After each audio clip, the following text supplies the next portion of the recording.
I had a dream a few days ago that I was in the middle of the film, Oh god, what a nightmare. but not We're just and right not in. the action scenes, the fucking dance scene. Oh, not a cutscene where they're in the toilet.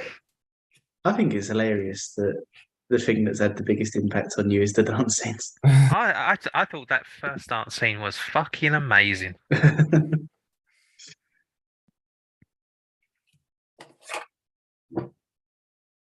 This week, sponsored by Singha. Tinka. Singha. I'm anticipating us having issues this week because of how I do the stream is just like the name of the film in the year. I bet we get somebody thinking that we're just pirating and streaming it. Oh no, technically, Well, they'll have to watch it to find out. Pat, did you say you wanted the thumbnail with like the detailed logo? What? I think that was one. Yeah. Yeah. Also, who's stolen Rob's name? Oh, that's Simon. I don't know why he's done it, but he's done it. It's the only 3 hours we've got. So I'm going to do them all and Rob. Rob, and Rob. Oh yeah. Aren't you just so glad it's behind you though? Because I think when you get to a point with it and you go, fucking hell, there's like 2 hours of this left.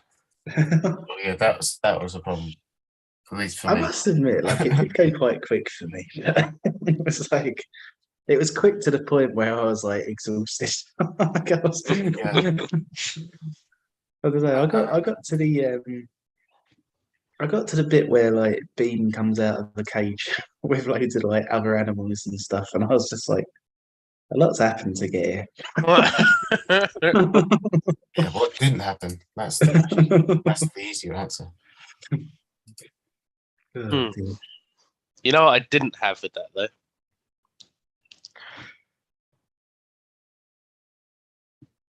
Oh, sorry. What didn't you have with that though? Wakanda Forever. You guys fucking lied to me again. Blah blah blah blah blah blah blah blah blah blah blah blah blah blah. Surprise. Pat's so determined not to hear what you think about it that he's I gone into couldn't give scanning. a rat's fucking ass. Because it's going to be the same shit as before. So I don't care. Nacho. Nacho Libre. It was though, like by far the worst edited film I've ever seen. Yeah, the end was jarring. All of it, like sure it was an end. the beginning was jarring, but like every scene was just that little bit too short, and it just kept cutting off for like weird bits. And I was like, "What are you doing? End the fucking scene." Pat, do you want to do your opening statement before we go ahead? Oh yeah, we should talk about that Wakanda film. Anyway, you guys all fucking lied to me again, and I'm not happy about it. There's been one thing that was good in this fucking phase, and another thing that I liked. So that's 2 things that I liked in this fucking thing, and half of them wasn't even any good. What one did you think was good? Guardians of the Galaxy. Oh right, that was good. Oh, yeah, holiday special. Yeah. I was gonna say, if you dislike that, I'll be like, well, there's no hope for you. No, that was glorious.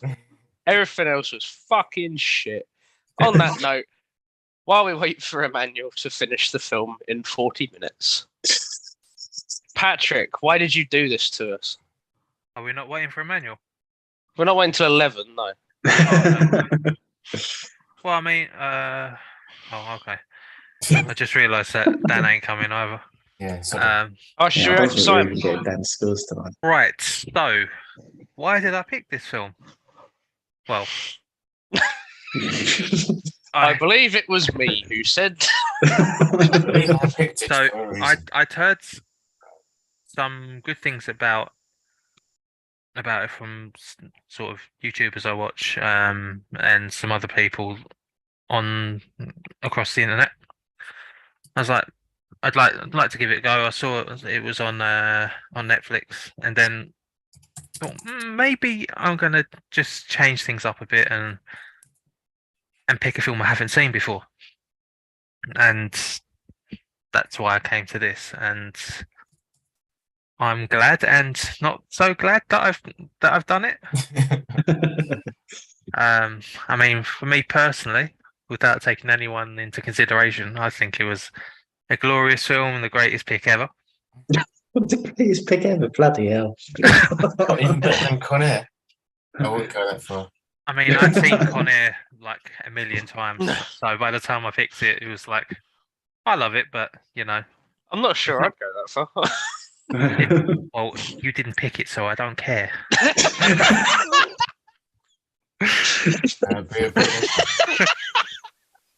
But like, Yeah. I knew what to expect from Con Air, but this one was like, looking at the trailer, it just looked mad. I was like, this looks like a film that I will love, but it also looks like a film that will make very little sense, and I'm all for that.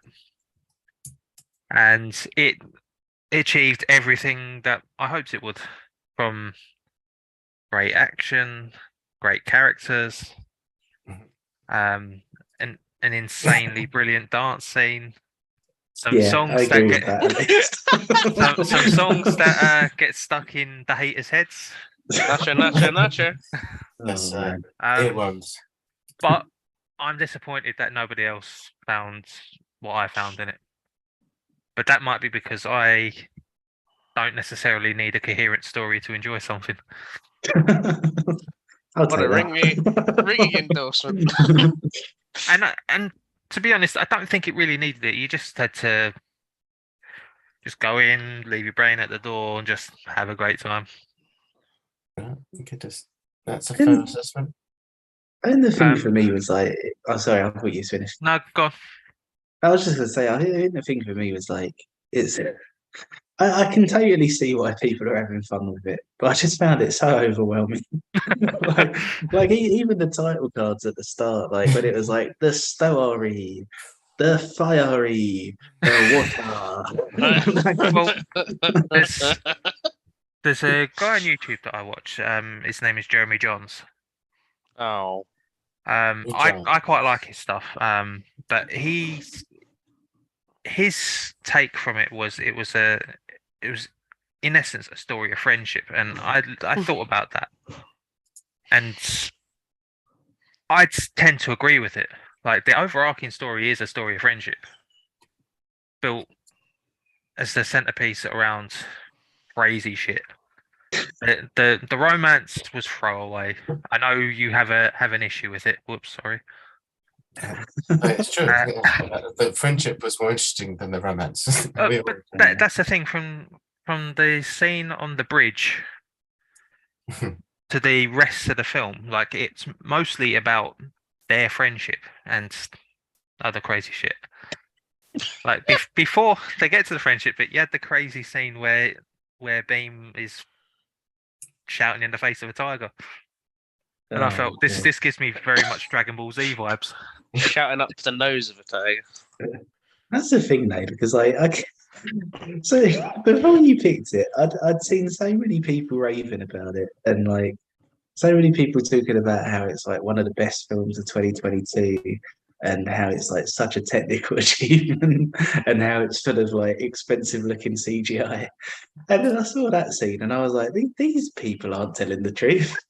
This guy's looking up a tiger's nose. Must have been an interesting sight. Even like that first scene with the other guy where he basically like jumps into a crowd to have a fight with everyone. I kept losing track of where he was. And I was kind of just sat there like, man, like, if it wasn't for peripheral vision, I'd have no idea what was going on in this scene. When I was watching that, I was like, "Oh, John Wick in India." I mean, that goes a long way to explaining why I didn't get on with it. That's why Pat loved it. I wish it was more like John Wick in India. I think that's the trouble with Bollywood movies, is there's so much excess. It's like, let's put everything on the kitchen sink. Let's bring it down to John Wick's level of excess. Yeah. But let's make it John Wick on crack. That's what they're trying to do, and I think that's the trouble. If they made it like a nice short 90-minute movie with just this craziness, I'd have been like, yeah, I can get behind this. But the fact it's double the length, and it's just like it's going to top each other over and over and over, make it more ridiculous. It was a bit too exhausting, like Rob says, and then like story level and narrative. Well, narrative level is story level, but and character level and effects level and visual effects, they kind of keep outdoing it by putting even more crazy stuff as it goes along. So it's escalated to a point where it's like, what else can I do? I'd love it if we could do like a series. We could do like a couple of line graphs, all sort of like just wrapped on top of each other, and it's just like the effect, and it's just like, oh fucking hell, this is so. And then you got story, and it's like, oh god, it's terrible. It's like dancing, and it's like action. It's like, and I just want to see what it looks like. Yeah, there's a step to be made. Because you speaking about the opening scene where he like beats up all the people in the desert, every single fucking one of the people in the desert. that kind of, I feel like that one kind of set me up for a different film, because I was like, this isn't possible.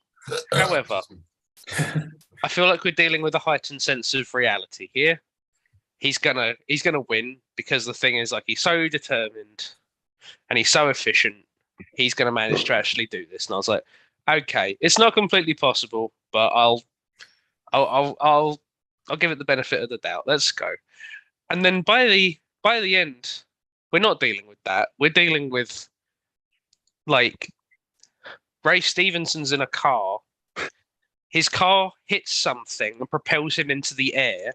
And in slow motion, he sees a rifle, grabs a rifle. He's still going up, and he aims the rifle, and then he shoots the back of the car he's chasing, and the back of the car goes poof, just knocks off at the fucking complete wrong angle for it.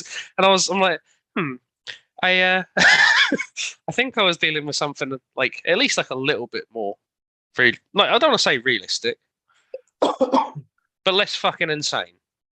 Yeah. I didn't expect anything realistic in this.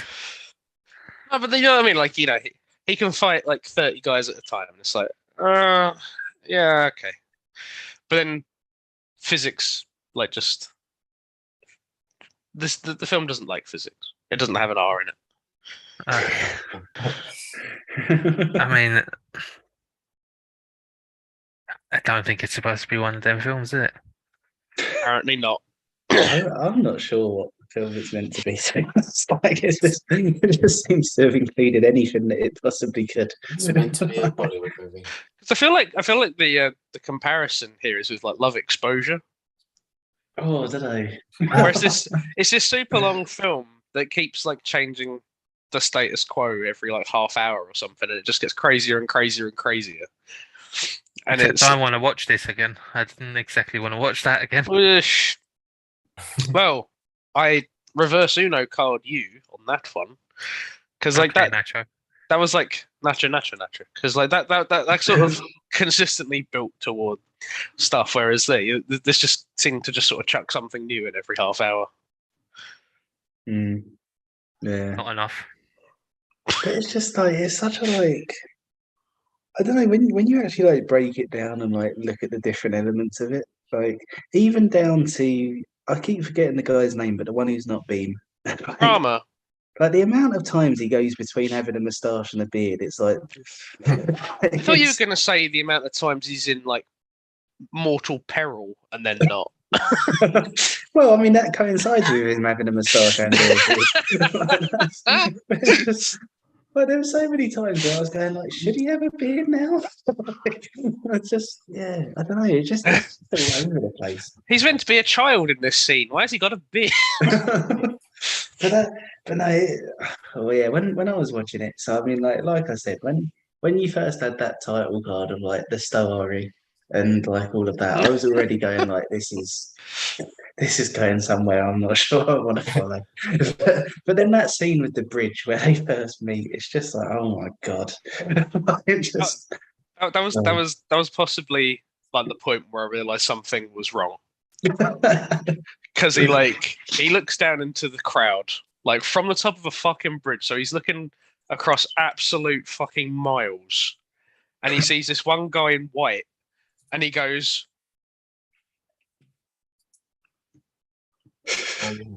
Yep. Then And that the guy one goes- guy in white was able to find a motorcycle on the side of the river Yeah. and just go up there. Right. That was ridiculous. "What's like, Because, like- what's going on in either of their heads?" Like Rama's like, "What I'm gonna do, right? I'm gonna see this guy. I'm gonna do this mime to him. He's gonna get a motorbike, and while I get a horse, and then we're gonna do this. It's gonna be brilliant." And meanwhile, Beam at the bottom, he's gone, "That guy's up to something. He knows what to. Oh, I'm gonna get a motorbike for this." He went brum brum. So I'm gonna go around a motorbike, and I'm He gonna went brum brum. yeah. That was Yeah, part of he- the point, I mean, wasn't like, it? He went Oh, brum brum. brum. Yeah, he did like a handshake motion with himself, right? And it looked ridiculous. But it was like to get to the point where they actually do the action scene. The action scene part was actually kind of cool to look at, right? Not gonna take that away because it kind of looked kind of cool. But to get to that point of just getting there was ridiculous because like the horse and like the rope and the car, right? I could forgive, but like, why is there a bike on the side of the river where it's just there and it's just like, where did that bike come from? I was really confused about that. If anyone has any like knowledge of like sign language or communicating with your hands, can you tell if it is feasible to like communicate? You get a bike, I'll get a horse. You go there, I'll go there. We've got a rope, I'll get a flag. Okay. What we're gonna do at the last second, we switch what side of the road we're on. We'll both grab one side of the rope, and then we're gonna swing like this. And you catch the kid, throw the kid to me. I'll give you the flag. Then when everything blows up, you've got a flag to protect you from fire. And then we're gonna just meet in the middle. You let everything go. Can you do that in 3 like motions? Is that possible? Maybe Let us I know. mean, language is very interpretive, right? Maybe if there was like, something we Could you imagine doing that with one of us? And Ben just shows up and he's got a little like windmill, little paper windmill, and he's like, "I misinterpreted that completely." And the kid just dies. Yeah, that obviously, of all the scenes in the film, I think that is definitively my favorite scene, just because it's Oh, really? all insane. It doesn't make sense logistically, or the physics don't make any kind of like sense at all. But it's just so over the top, and it's just the way that they do it is just done so like with like such tongue in cheek. I just love that bit. Because the upside of that is you can look at their relationship and go, you know what? You would be best friends with that guy. If you accomplish that with just 3 little hand motions, and he just knew what the fuck you were on, you're just on your his wavelength. Best Like, friends for life. that way, you go like, man, yeah, we're going for a beer later. I feel like you kind of need that scene after though, where one of them just goes, "I can't believe you got that." How did you do- What? Get the fuck out of my head. It's the only way you could have known. Hi, Imagine I Simon. didn't- Simon, why are you Rob? I think we've got limited Simon tonight because he says he's very busy at work. Oh, what's up? What did you say? Why Hello. Are you Rob? I'm like half on. I'm like listening. I'm trying to do some work stuff and like listening to what you guys say. Oh yeah, my name. Did one of you say my name was Rob? No, it's bro. Oh, That's It looks like a slightly misaligned ticker tape of Rob. Okay, no, but okay. I see why you guys would say that, but like, no, it's supposed to be bro, because the bromance in this thing was so. was It's- romantic. I think you mean the BR romance. Yeah. It's bromance, but it's like broad, like on the borderline of like, it's a bit more than bromance. You know what I mean? It seems a bit like there's Gay. like tensions there, looking at each other shirtless while sweating and dancing, and It's it's, like, funny you say that. It's funny you say that because there's a heated debate going on online at the minute between people who like this, like Critical Drinker, I imagine. People who like this, who are going, oh yeah, this is men being men, and we don't get to see men being men, and this is great. And other people who are like, not so unreasonable. And basically, the debate is that one side is going, yeah, I think they might be gay. And then the other side are going, no, they're definitely not gay. How can you say that?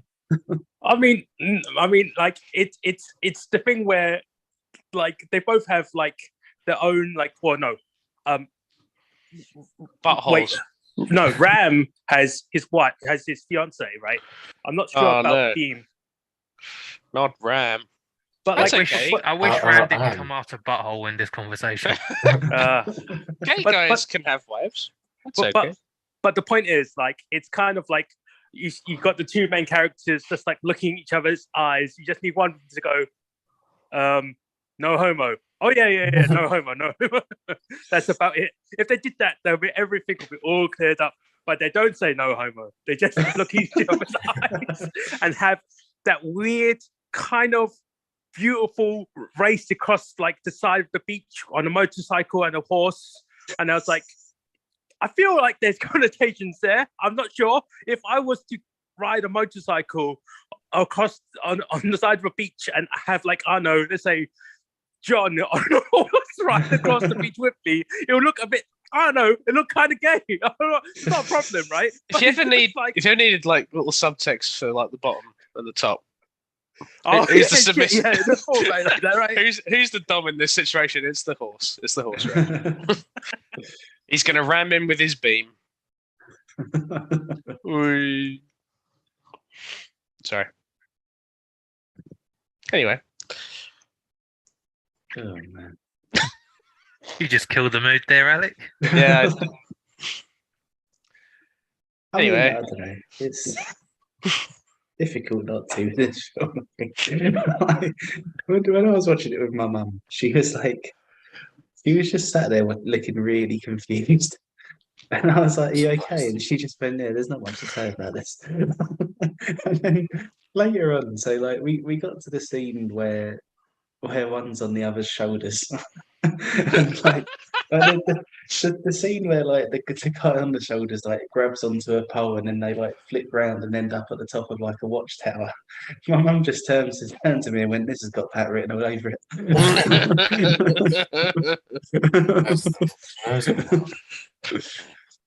I hate At that least- whole fucking scene. At least if the only thing I can take out of it is people think it's a me film, then I'm happy enough with that.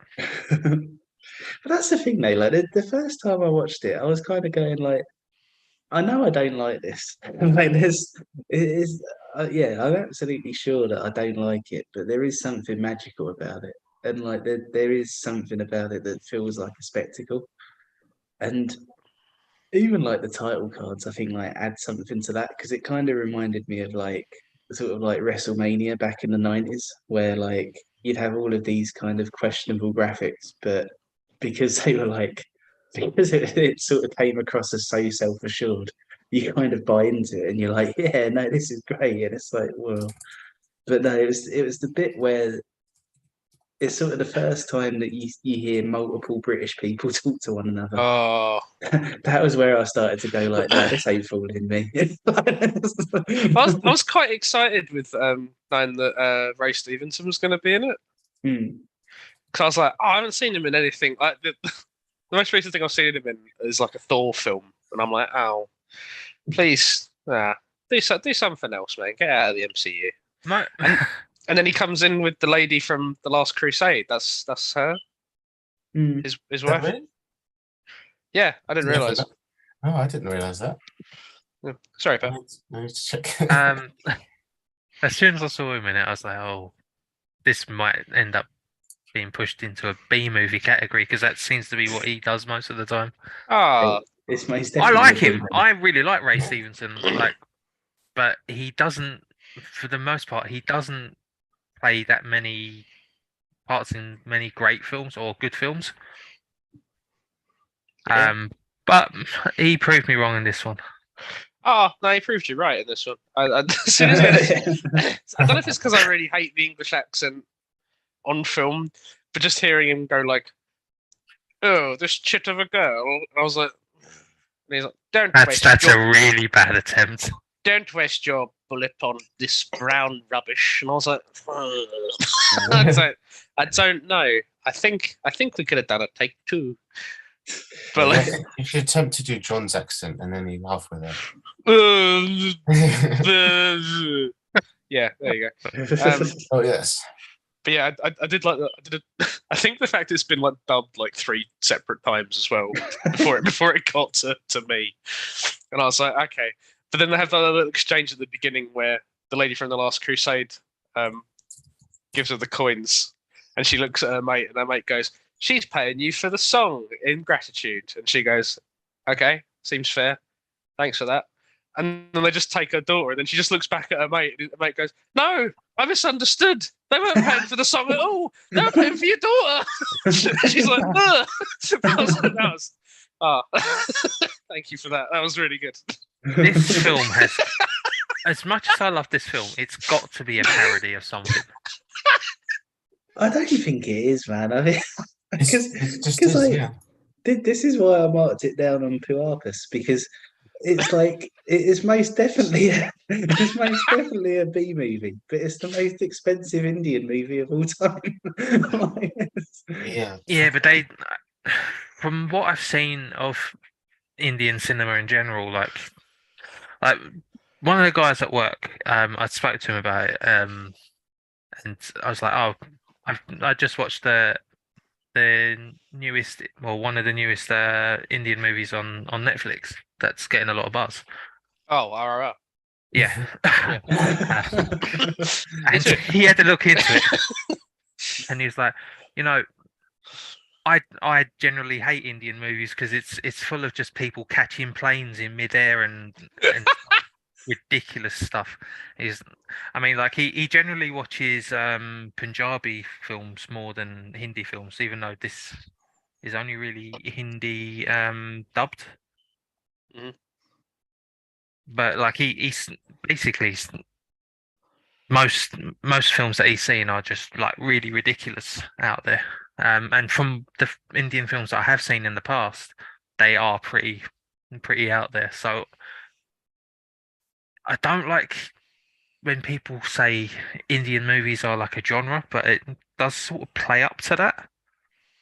Well, I think I've learned a lot about Indian films this week, because I didn't really know anything beforehand. But apparently, this is like something that they call masala movies, and it's basically like, I suppose our equivalent would be somebody like Michael Bay and that kind of area of film. But it's really weird to me because, I mean, obviously, when Michael Bay makes a film, like over here in America, the general consensus is like, yeah, it's just Michael Bay doing what Michael Bay does, just like leave him to it, I guess. But with this, it's come over, and everyone's just shitting themselves with excitement.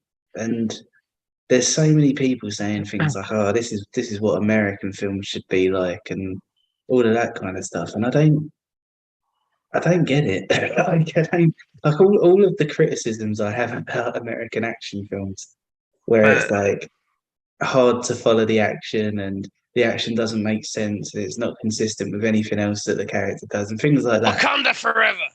It's Shut like up. all of those things are in RRR. It's just that they dance a bit. Like it's It's the thing. It's just like bad dialogue. It's here. Bad action. It's here. Well, like I was saying to you the other day, like it seems in a way it's a bit throwback to like the 80s sort of action films with Arnie, and where it's not necessarily 100% the same, but it's got the same sort of goofy charm that his films had.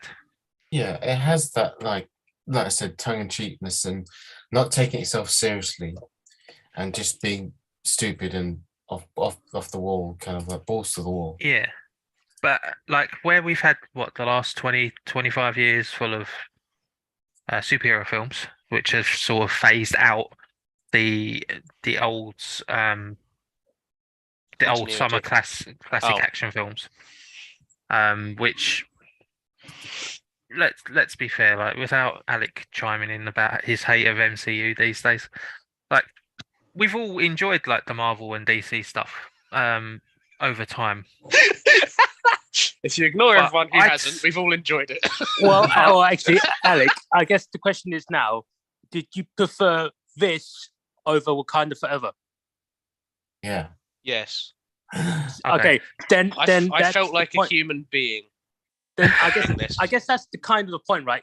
If you imagined RRR as like the Indian version of like Marvel movies, then it's like, oh, I kind of see where people get it from. Like, you know, it's a Yeah. bit actiony. It's not. It doesn't quite make sense. But it's like if people Doesn't quite make sense. No, that's the way of putting it. That's But- no, it's just. I mean, like it's like. I mean, okay, I like this film, but I can't like this film because it's like. Wait, that doesn't make sense. Oh, it's just a bit out there, right? Hmm. It's like I can't. I love fucking. The best thing is looking at a CGI tiger get shot, but still jump up and eat a guy. It's just ridiculous. It's fucking amazing, but it's ridiculous, right? But like, if you think that this movie is kind of like a Marvel-ish movie, then I think if people who like Marvel movies and give them a pass, they can watch this movie and go, oh, I can give this a pass because it's like, you know, I watched my American versions of this movie. So what's the difference of an Indian version of this movie? You know what I'm saying? There's Yeah. dancing.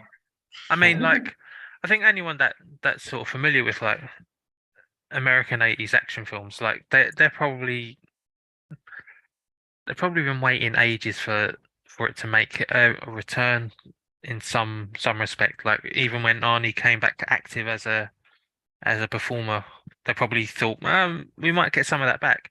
But this is probably the first genuine film since probably the mid 80s that has been just something of this size. And I think that's what's generated the most interest. I Yes. personally felt that same way as well.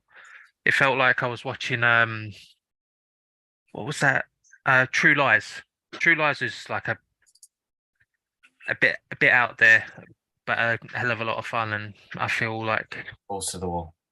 yeah, Does Jamie Lee Curtis get on someone's shoulders and like beat the fuck out of him? no. Oh. But this sort of That's right. gave me that similar vibe to the films that I loved watching growing up. That's the thing with this. Like, I think this is a definite because, like, I look at Wakanda Forever and I go, this was made by committee and it was made really badly. And I look at RRR and I go, this is the product of a deranged mind, but he wanted to make it, and I think that's nice. Oh, okay. I still got the vibe of like it being like, let's tick all the boxes for the Indian Bollywood audience. Because they know what exactly everyone wants to see. They want to see these crazy punch-up fights that don't make sense. One guy goes versus a whole army of people. One guy versus like a load of random animals. One guy escaping from prison, like etc. And then you got all the crazy Bollywood dance sequences thrown in, and the end, of course. And then you've got the romance shoved in, and then you got the humor in there, and then you've got the kind of like serious kind of like well, I suppose it's a political analogy, but like the colonialism theme is based on real events in history, so it's being a historical epic as well. So it's trying to do all these things. So that's why I do think it's kind of like it is a bit of a committee film.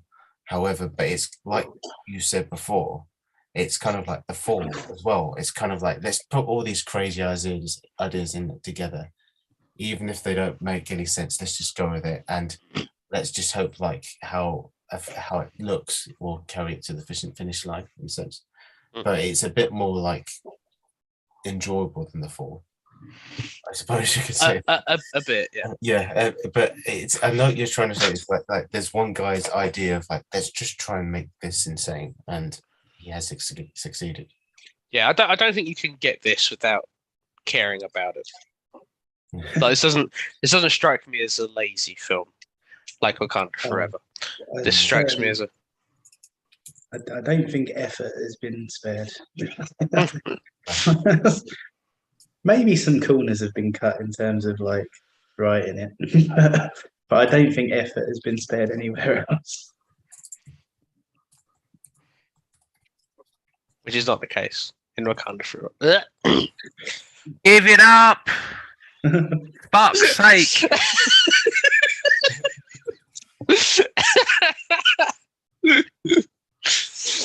Anyway.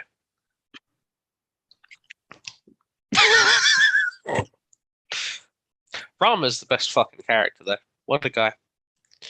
Has a lot going on. I think that's something actually that I want to bring up because I didn't realize how cool he was until like the best segment of the film, which is like the flashback with his dad.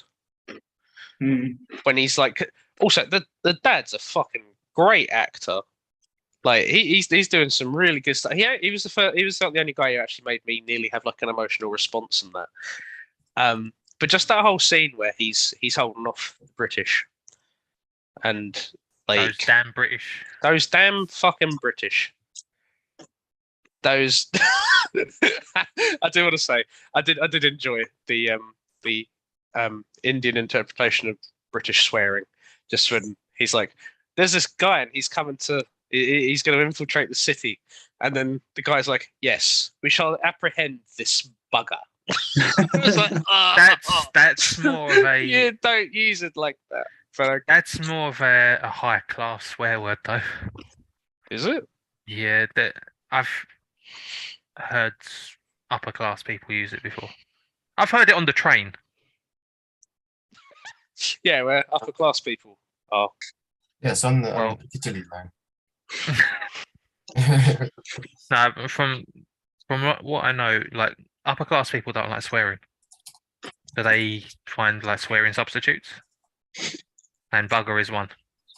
Bugger it. Rob, I can see out the corner of my eye while I'm looking at Alec dead in the eye that he doesn't know about. Rob's really laughing. I'm just saying I'm staring daggers at you right now. I don't give a fuck. We shall apprehend this bugger. You just don't use it like that. You use it as like a little bugger. You don't go, you mate, you know what you are? You're an absolute fucking bugger. Like it's not it's not easy. But anyway, the best bit, going back to the best scene in the whole like thing. When the dance off. No, when Rama's dad's like got the rifle and he's holding them all back, and then he gets shot, and then his fat kid gets shot, and then his wife gets shot, and he is like absolutely fucking distraught. And Rama's brought like the little ammo box, and like he can't, and like his dad can't shoot it anymore because he's been shot, and he's just sitting there and he's just kind of looking at his dead wife, and he's like kind of shaking, and I was like, holy fuck, and he's just like, Lord, and Ram was like, what? And he's just like, Lord, and I was like, oh fuck, man, this guy's going through it. And like, yeah, Rama manages to like fight them all off and stuff, and I was like, damn, man, imagine all that, and that ends up with you having to shoot your own dad to like explode the British with dynamite, and then you go, I got to infiltrate him somehow to like fulfill my dad's last wish to like arm everybody in India so we can drive out these people. It's going to take fucking absolute years. I'm going to have to train my whole life, and I'm going to have to like oppress my own people as part of this army. But I need to do it for like the greater good, and I'm willing to put like my own conscience and my reputation and my moral standing on the line to accomplish this. And he does it, and he does it all the way up to adulthood. He grows a fucking moustache. What a guy! He trains and trains and trains to the point where like he can punch a wall and like cause like a fucking like crater in it. Like he is trained for like absolute fucking crazy. And then he finally gets to a point where just to interject, motherfucker. Sorry, I just had to interject. I think he only was able to punch the wall because he had snake venom in him. Because beforehand he couldn't fucking punch a wall. That's ridiculous. He went fucking like Super Saiyan with snake venom before he could punch the fucking wall. I mean, he was sick with the snake venom coursing through his veins before he decided to go and punch his punching bag and punch the wall. It's fucking ridiculous. Sorry. Anyways. May I continue? No. Yes. Thank you. I've lost my fucking train of thought, you fart. Oh, I You- thought you was going to call me a bugger, no? Oh, it did go. Oh, I should have called him a bugger.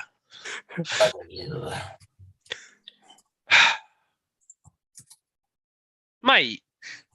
So he finally gets to a position of power where he's actually like in charge of all the weaponry and shit like that. He's finally able to like get to a point where he can have a bit of an influence on things.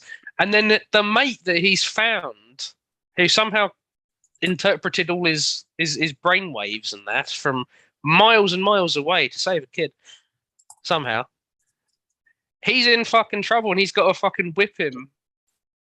And I was just like, man, all this stuff that brought you here, and now you got to whip the fuck out of your best mate, and it's just like, fuck, man. And then Beam won't even like give up or anything.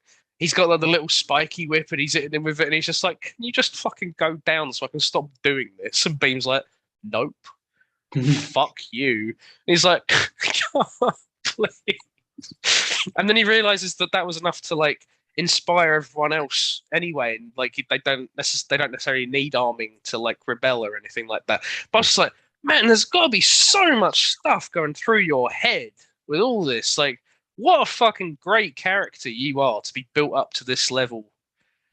Like, there's so many dimensions to this, and then you compare him. When they say him and Beam are opposites, they're not joking, because Beam lived in the woods. And that's it. Shit in the woods. Yeah. He's like he's the guardian of this tribe who don't really care what happens to them, but they don't like someone taking one of them.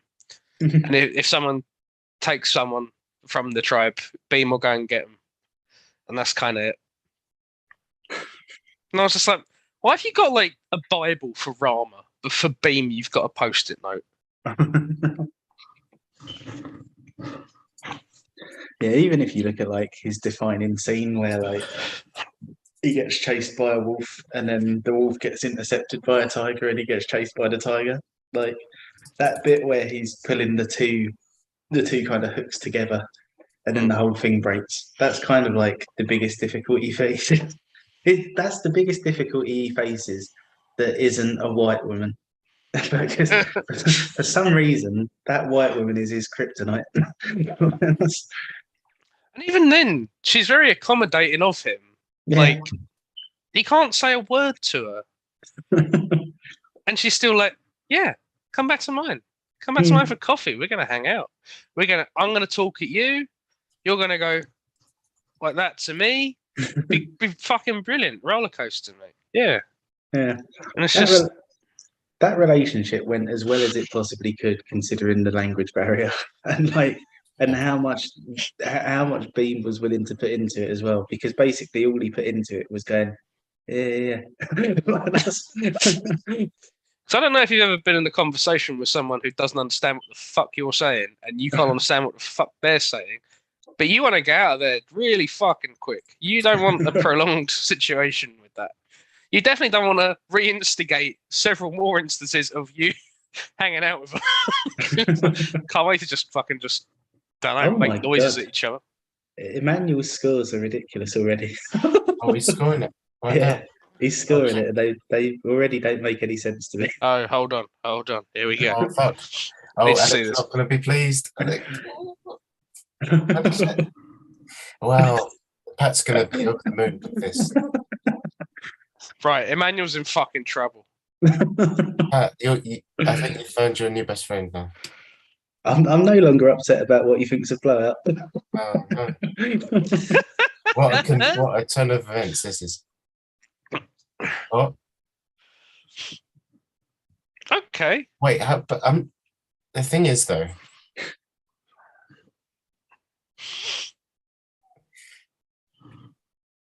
I don't know if he would be trolling with everything else. I'd agree with except the story score. That's good, Ben. I'm glad. Yeah, I'm glad think- that's I the think- stickling point. Yeah, that's Fucking 9.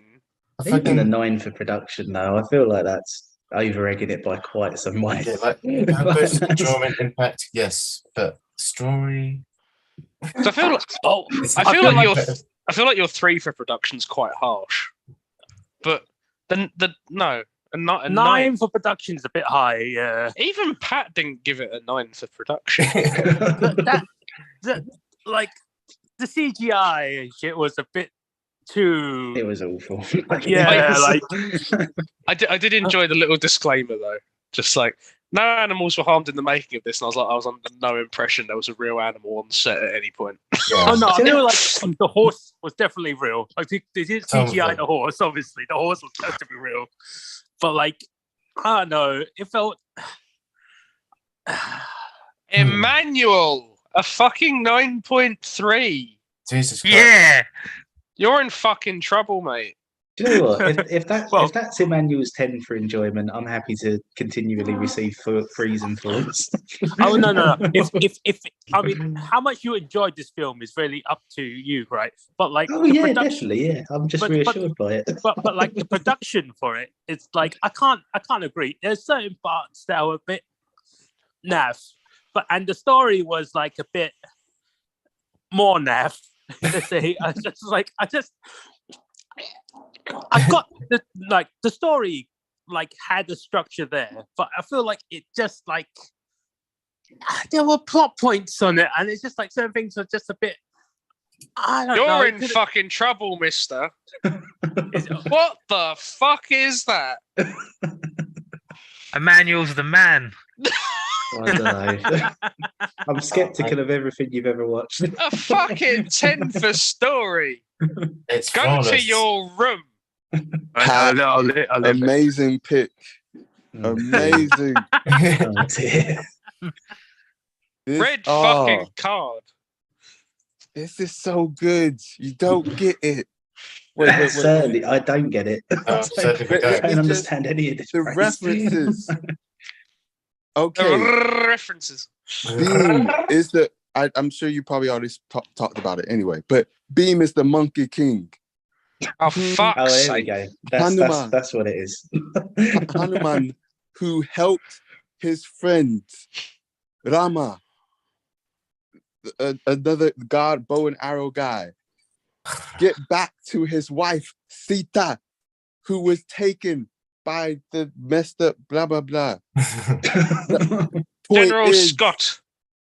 there were lots of nice, cool references and all the kind of like little hits, obviously before the partition and the freedom and stuff. It was great. That was great. It's good. I don't understand. I'm certainly Very glad good. someone got Not as not much really. enjoyment as I did.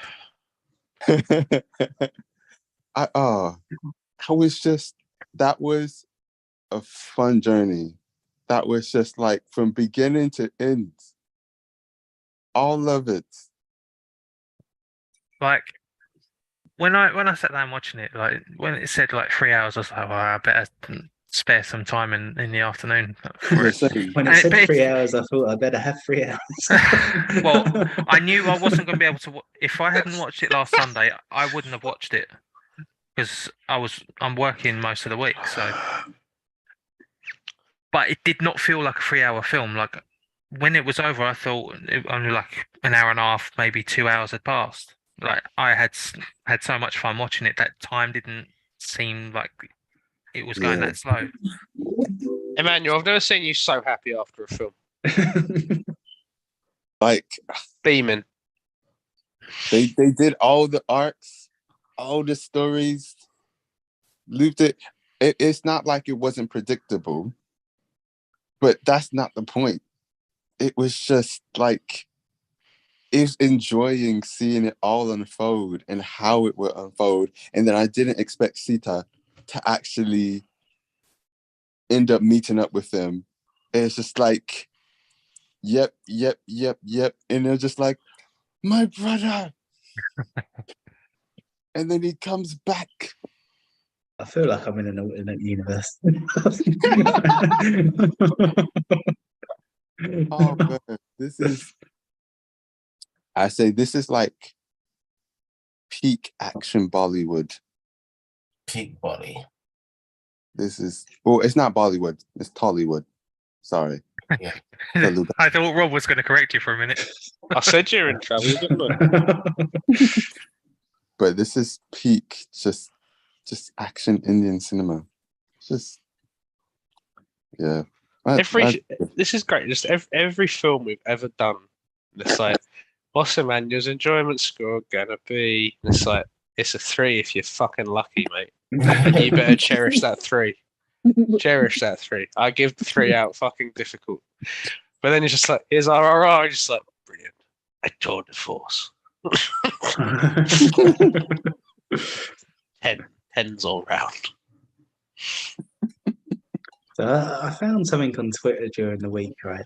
So all week I've been really confused because I was saying before you got here, Emmanuel, that when Pat was saying about picking it, like all I'd heard about it was like good things, and there was like so much buzz from people who I would usually kind of like sort of trust to sort of like give a good representation of like what a good film is.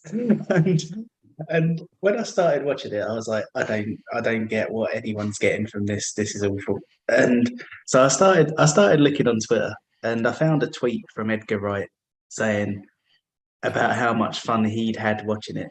And that led me to finding this. I'm going to share my screen quickly so that you can experience what I experienced. And I think this goes some way to at least sort of showing why people are talking about it, maybe. Because in screenings of the film, apparently this is happening. Right, can you see my screen? Yeah. So apparently this has been going on. Whoa, that's awesome. Wait, no, that can't be real.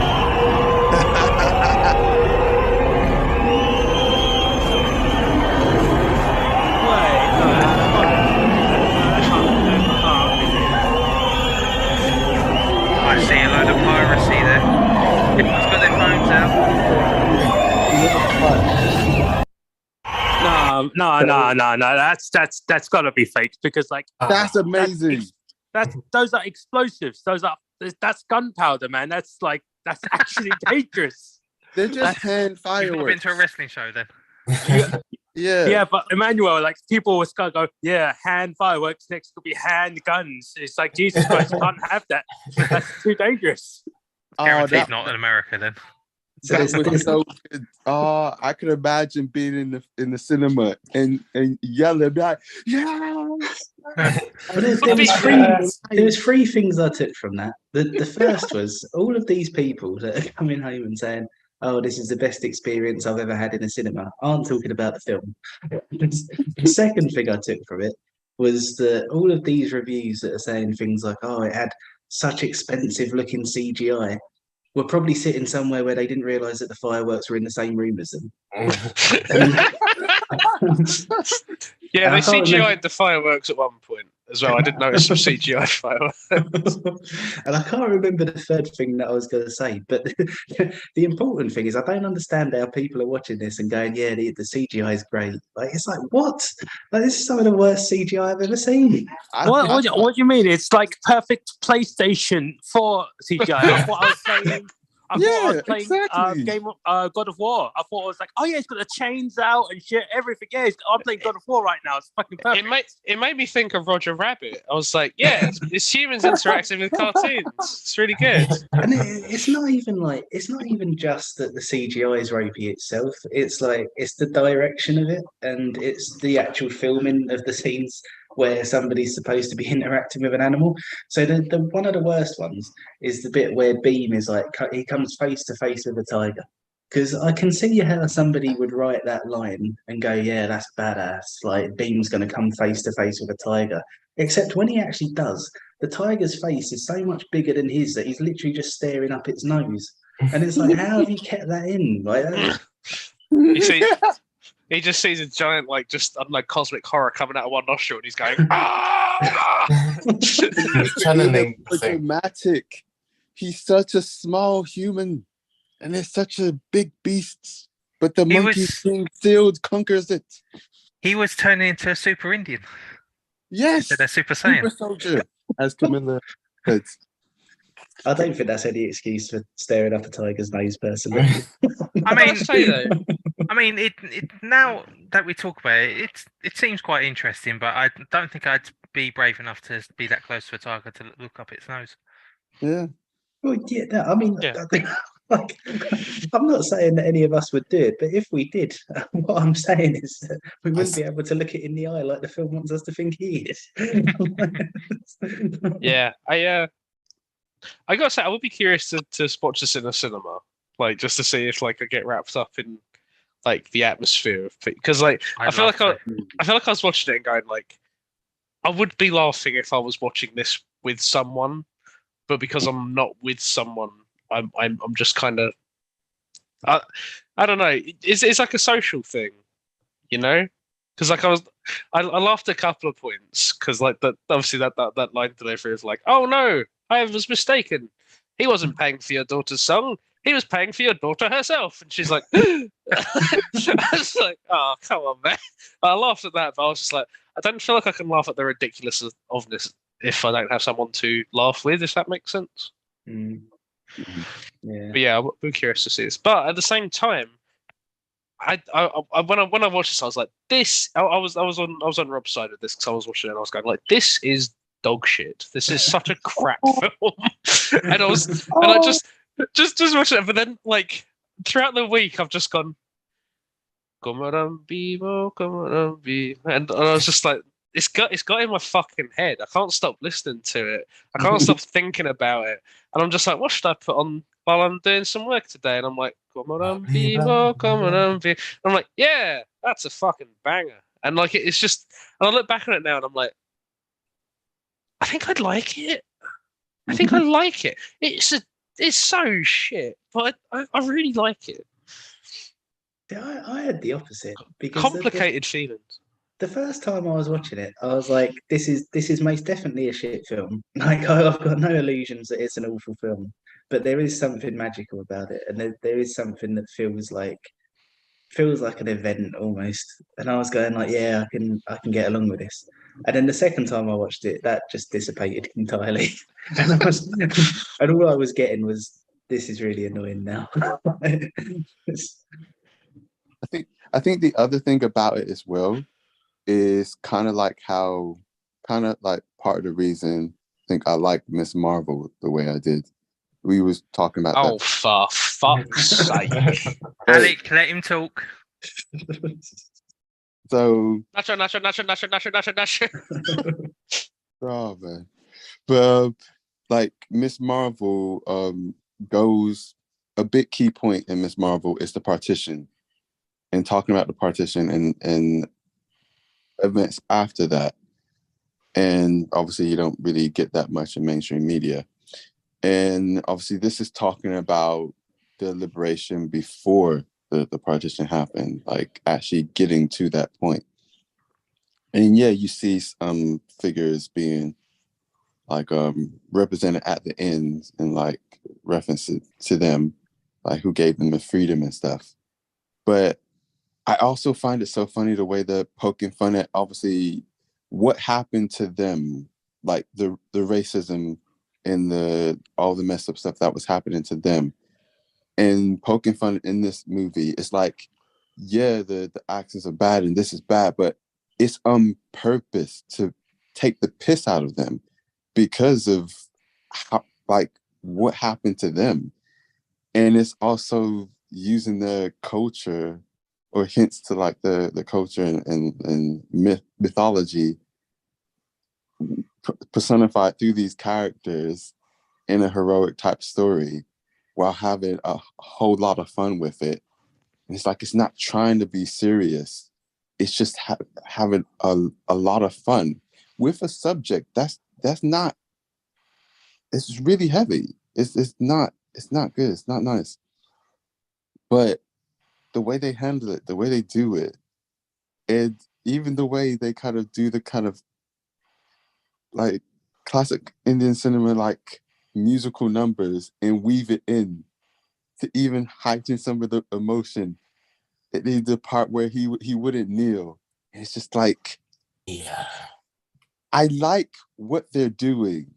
They're really like having their take on this and saying, yes, this was a horrible event, but we're gonna really celebrate this journey through it and the people from it. And maybe that helps me like it even more, but I really enjoyed that part and like all of it. Nice. See, this is the thing, like just you talking about kind of like the dancing and that kind of stuff. So another thing that I keep seeing sort of, well, kind of like, well, since it's come out really, is people saying things like, "Oh, I wish American films were like this, and this is how American action films should be," and all of that kind of stuff. And I keep going like, but all of the issues I have with American action films, I have with this. Like all of the stuff that annoys me about American action films is in this. And I saw one guy say, "Is In this fact, Indian?" with American action films, you have a distinct lack of people sitting on people's shoulders and kicking the shit out of everybody. But sorry, continue. Yeah, but I saw this review from this Indian guy, and he was basically like he was sort of theorizing that the reason that RRR has done so well in kind of like the Western world is because of that, is because it's basically a Western film that does all of the Indian stuff in small doses. So you can kind of like feel that familiarity to it, but then you've also got like the big set pieces like the dance and all that kind of stuff and go like, yeah, I'm experiencing a different culture. Yeah. Because I feel Sorry, can you say that again, Rob? Sorry, I didn't hear. Yeah, no, so the article was basically this Indian guy like talking about why he thinks RRR has done so well in the Western world, and he was saying that he thinks it's because it is basically an American action film, and it does the stuff that's typical to Indian cinema in such small doses that people can watch it, feel a sense of familiarity because it's what they've been watching all along anyway. And then the small Indian bits that make them feel like they can go like, oh yeah, I'm experiencing a different culture as well, and this is great. Yeah, that was basically his kind of thoughts on why it's become so big. I do feel like the action scenes, like when he's fighting through like the riot and with his dad, those are kind of shot kind of like quite close to like an American style, I think. And like it's shot like really efficiently, and I think it like, you know, because I saw that riot shot like on Twitter like before I ever watched it, and it was just like, look at this fucking action scene. And I was like, yeah, that's interesting, I guess. But like, I think, yeah, I think that's right. Like, I think that's hitting on something there, where you have someone coming across it and going, oh wow, yeah, this action scene was really, really cool, and it's from an Indian film, so it's just similar enough where I'm like, I know where I am and what I'm doing, but it's also exotic enough where you go, yeah, and I'm sampling a different culture as well. And it's like, yeah, you get both of those, but then it just makes the really Indian Bollywood stuff like seem a little bit incongruous. See, the only time now I felt that was the end, like that kind of like big dance piece at the end. I was going, what has this got to do with anything? Well, even that bit when they're going through the woods and it's Rama, Bhima, he's got a spear, he's gonna stab you in your ball sack. Like that whole bit, it's just like that's really, really Indian. And then but then it starts going into like Garth Marenghi, where like Rama jumps off the back of his bike and he shoots the guy on the horse, and then he just completely switches trajectory, and then he's just on the horse, and then they're running toward the camera, and then there's just a green screen, and then Beam comes off the motorbike and he like jumps very gracefully off the motorbike. The motorbike goes up a ramp and he has a vine like just there, and it's just like, God, this is so CGI to fuck. So like Iron Man then. No, So- not like Iron Man at all. I mean, they Well, made references to that. Iron Man looked really real, and it's because they built it. They built the actual suit, and they used CGI to augment it. Not this thing where like the the environment just spawns a vine like, for him to have. But you know, it's very uncanny rainforest. I think that's the thing though, because like the MCU has got very questionable CGI, but one thing that's always like pretty on point is the backgrounds. And even though like we're at a point where most of those films are essentially animated because so much of it is CGI, I don't think you ever noticed the green screens. Whereas in this, there were so many times where I was going, "That person is floating." Like that's Well, if you, sorry, Pat, if you compare the first Iron Man, where the Iron Man suit looked like a real thing, to what it looks like by the time you get to like the later ones, and you're like, I'm looking at a CGI construct thing. And they just started making less and less and less effort. So by the time you get to Shang-Chi or something, the background, I was looking at the background, I was kind of like, man, that's a shitty CGI background. And that's kind of where we are with this now.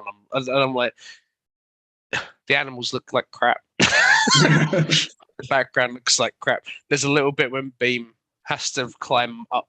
He has to keep climbing because he keeps hitting locked doors. And I was looking at it and I was like, this is a PS3 cutscene I am watching right now. Beam's not there. He didn't do any of that. He is a model. I'm very aware he's a model. Oh man, I do think this would have been a much better video game than a film. it looked great. On Yeah. my Well, phone. I mean, I feel like it could have been a TV series as well, you know, because essentially you Princess. had story, one Fucking don't scene, start the miniseries. Yeah. fire, Yeah, but one scene, water, one scene, then all together. Yeah, Opening credits. Yeah. It could have been like what fucking really- Avatar, the Airbender. Yeah. Yeah. What really made me laugh about that though is like the first time I was watching it, I was getting towards the end. And I was like, this fire and water thing hasn't really come up again. And then just as I thought that, Beam fell face first into a lake. And I was like, okay, that's what it was But referencing. well, like during that fight when like they're like facing off, and then Rama's got the CGI fireworks going off behind him, and he's like, I've got a flaming torch, and Beam's like, I've got a hose, and I was like, you really labouring this a bit. I mean, that's kind of like why it's got that homoerotic connotations, because one is fire, one is water. When they meet, it becomes really steamy. Yeah. I gotta Right, say it's just like, The oh, steamy right, yeah. bromance. that's Well, something that keeps bromance, remember, they have to look each other in the eye and go, no homo. the song that keeps coming in really kept making me laugh as well, because it was just like, this is an unforeseen circumstance. Two opposites have become friends, but then like at the there's like a point where like Rama catches Beam and he's like holding him off the balcony and thinking just like, this is an unforeseen circumstance. And I'm like, yes. Like, yes it is. Actually, this is probably the most foreseen circumstance we could have actually. This is a bad place to use this actually. But I like the idea they keep doing it. It's like, oh, it means a different thing in this scene. And I'm like, no, you're very clearly doing that to make me think that that's happening, but it's not happening actually. Do you know what? I just remembered. I never went back and looked, but you know the scene where they put the guy in solitary confinement in that little cell in the floor, and they're like transporting him on a stick. Is he holding on to the stick, or is there like something holding him there? I did No, look I when you think- said it, because when you said it, I was actually at that point when I was watching it. And I was like, "Oh, is it?" And it looked normal to me, but I I feel know- like How do you mean? I think he was holding on to. He was actually holding on to the stick. I thought. But why would he hold on to it though? What do you mean? I think it's Why would because he be the guards transport- were like holding him onto the stick as well. So the stick is like on his neck, and he's like Jesus on top of like with the stick, so he can't really move, and he's been But beaten up. That's not a verb. also remember, they were beating the shit out of his legs when he was all Yeah, hung up. that's what I say. Yeah. So that's probably why he sort of hung onto the stick like that to actually transport him into I the think hole. Rob's forgetting there were two people on either side holding the stick up. Yeah. Is that? Yeah, No, that's- not that. So they're holding the stick, but in order to transport him, he has to hold himself up on the stick. Oh yeah. Oh. Well, I mean, he And was. like, I mean, he was. Okay, think of it like this: he was still doing his pull-ups while he was on the stick. That's Yeah. the best way to But, think like, about it. but to be why honest, would right? you not? But if you were like holding yourself up on this stick so I that mean, they could okay, put you Rob, in the floor, okay, why would you Rob, not just go? I'm not no. like arguing. I'm not arguing with you for the sake of arguing with you, but like the only other way they could have done it is like they used that stick and like dragged him along the floor. But obviously that doesn't look. No, That wouldn't look right, I guess. No, but it's, I get what you that's mean. not what I'm I saying. understand why, but no. no, that's He's not what saying I'm saying. it requires his compliance. Yeah, like Well, I mean- in order to transport him like that, he has to hold himself up. But yeah, but they're it's putting him but in a cell on the that floor, or so be. he can just go. No, I'm not going there. Like, Well, I and mean, yeah, but that's worse because that's like, I mean, we could take you to solitary confinement either way. You either put yourself on the stick, or we're Yeah. gonna drag you after we beat up your But, like but shins and knees. it just makes it more convenient for them, really. Because if Yeah. he keeps like disengaging with the stick, then they're just like, I've got shit to do. And he's like, Yeah, I I mean, don't it's give like, a fuck. if you let go of the stick, we're gonna have to beat you again. Don't Rama- let go of the stick. Rama, But stop holding on. Keep holding on to the stick. Stop letting go of the stick. I'm going. just like something Oh, to like just something to indicate that he has to do it would have maybe made that fine. Because otherwise, I'm just going, why is he holding on to that? Like, why is he helping them put him in the floor? Like, it just, I mean, I guess he just didn't want to.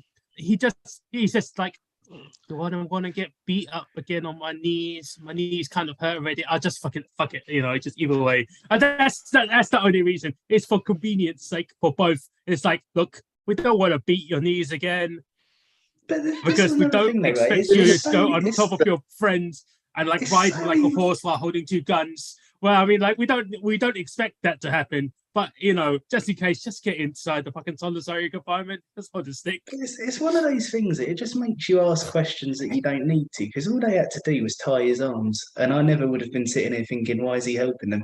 Because it's I feel kind of the like they equivalent did, that if though. he Did could they walk. not? No, I don't think they did. This is what I'm saying. Like, if I Let's missed have a it, then look. fine. We have to But go I don't back to- think they did. And if Okay. they didn't, then he is literally just holding on and helping them, which is the equivalent of if he could walk, just going, do you know what? You stay here. I'll pop myself in the hole. Just come over and lock it when you're ready. Like, it's stupid. I mean, like, I guess I mean, I'll still be used to. I mean, he's Jesus. He's like, Jesus had to carry his own crucifix. I don't know. It's either way. But he had to Jesus it. I don't know. That's the I best think way. I'd say he's Monkey Kinging it. Oh yeah, why is the name Monkey King? Let's do a bit. so Behin is a personification of Hanuman, who is the Indian king. Oh, right. Okay. Yes, Oh. helping his best friend Rama. You But know when they mention Hanuman, Wakanda Forever, a shit film. what? What? Alex hates it. Alex gonna get slapped tonight. Oh, we're both gonna see each other. Camera. We're just gonna slap each other. Like, how fucking dare you give RRR a 10? And you're like, how dare you give Wakanda Forever a 2? Well, I like Wakanda Forever, but in this one, I'm on Alex's side. Would you be fire or would you be water? Just so we could make it clear out right now. So would you like hold each other's hands? We could like Who's moist? skill Who's later and hot? just add some CGI. Do you know what? Flip a coin because it doesn't seem to matter much. Yeah, definitely. Yeah. I thought there was supposed to be like a meaning behind it, like you know how one is There supposed is. to be like a tiger and the other one is supposed to be like the hunter, but like it didn't really go back onto that again, did they? They mention it and like they have like allude to it earlier in the film, like oh yeah, he's the shepherd and he's like supposed to hunt down tigers and shit, but they don't go back to this. They don't go back to it at any point. They only allude to it at the beginning to make them seem so yeah, it's epic, it's cool. But It's afterwards, literally it's like just an aesthetic. Like, yeah, it's just I A don't dog, know, it's a dog cannot hunt a tiger unless you put a white woman in front of the tiger. Then he doesn't know what to do. He just forgets what the fuck he's doing. He's just like, "Oh, please, can I Well, I come mean, to your like- house?" Can I come to your house and have a biscuit, please? That's what happens about with Well, white I mean, gotta like beware of them. the phrase, "Oh yeah, I used the wolf to hunt as baits to hunt down a tiger," sounds kind of cool if you were to say it like that. Because, "Oh yeah, I used the wolf to hunt down a tiger." What do you mean you used the wolf? Oh, as baits. If someone yeah. said Oh. that to me, I'd be like, "No, you fucking didn't. You wanted He a. did. You were He going to did. settle for a wolf. But he did. Yeah, I guess he kind of. If you yeah. ended up with a wolf, you wouldn't have been pissed off. A tiger happened to attack the wolf you were getting, and then you went, "Oh, that's actually better than a wolf." And then you're trying to style it out like you always meant to use a wolf to bait out bollocks. I think you just needed a scene where Bean was going like, "Do you know, sometimes I just feel like I'm really lucky. Like these things just happen to me all the time. And Like then the Ron was tiger like, and "Oh my-" meeting you, and the white woman who makes me really nervous but invites me round even though she can't understand a word that I say." And Ram was like, "Oh my god, me too." Yeah, these things just keep happening. No one. I got hit with a rock over my head at one point. You'd think it would have killed me, but it didn't. It's fine. It's great. I mean, got he bit got- by a snake once. That was fine. Don't worry about it. Goes to show if your name's in the credits, you're all right. What I would say is the tiger, but the wolf tiger thingy, he saw the tiger tracks, and he decided in that instant, you know what? This is what I'm gonna do instead. Instead of running away from the tiger tracks, he knew the tiger was there when he came across the tracks. Obviously, the intention was just to get the wolf, just like you heard the brothers. They were just like, "What the? Why is it a tiger? I thought it was meant to be a wolf." That's great. I love that he's running through and he's like, "Why settle for a Magikarp when I could get a Mewtwo?" I mean, funny you say that, right? Because he throws that fucking like ball of medicine, and like the way he threw it, I was in my head. I literally went, "He fucking threw that like it was a fucking Pokeball, didn't he?" It's like, "Pokeball, go!" Smash! It's like, why did you not fucking throw that medicine earlier when he was in the net? I didn't think about it. What the fuck is wrong with you? But this is the other thing about this Well, like- film. The thing you said, Rob, the reason why it didn't bother me, which is probably one of the questions you want to ask how I felt about it, by that point is because the film's not taking itself seriously. Like compared to what's the film with the sleep deprived detective? Insomnia. Oh Insomnia. no! You're not going back to Insomnia. Wait. Was all the footwear all right in this one? Compared to Insomnia or similar films, it's taking itself seriously. It's trying to be really realistic. By this point, we've seen two Indian super soldier guys beat the crap and still like get the crap beaten out of them and still fly. Well, and let me ask and you. stuff. The fact that he's not being tied to a stick, I could care less about, because it's not. I mean, But let me ask you this, it's not man. meant to be Who realistic. Who wears sandals in the jungle? lots of people. 1 out of 10. Lots of people. That's not practical. Yes, it is. Neither is Nah. people wearing socks with their sandals, which you see constantly at the beach. That's think- that's fucking monstrosity. that's Those fucked people up. need to be hunted down. I- Yeah. Yeah, I'd believe it 100%. wearing flat shoes in Alaska. You know? What I would say, have you ever seen those videos on YouTube where someone in the jungle is building like huts and kind of like pools and all sorts of stuff? You mean primitive technology? Yeah, there's a whole part of YouTube where you can watch like people from like different cultures, like or like different villages, literally in a day build a house, like a mud house, or in a few days build a house with a pool and all this kind of stuff. Point is, that is actually really realistic. So that also wouldn't bother me because there's people who still do that today. Do they fire a bow and arrow while they're jumping about in sandals still? Do they do that? I mean, a lot of people do. There's still an island of people. Where's the? I know you're trying to joke, but there's actually. You know what I love about Camilla this was saying is something. Oh, I thought Camilla said something. There's actually an island of people still like that today that There's like I can't remember. Does anyone know that island that no one's You mean allowed? the island that has like not advanced technology and like shoot down drones with their bows and arrows? That Yeah, I know the island. one you mean. Yeah, I think I Yeah, know. everyone who goes near it, so they just protect it and tell no one to go near it. Isn't Yeah. it like off the coast of Mauritius or somewhere like that?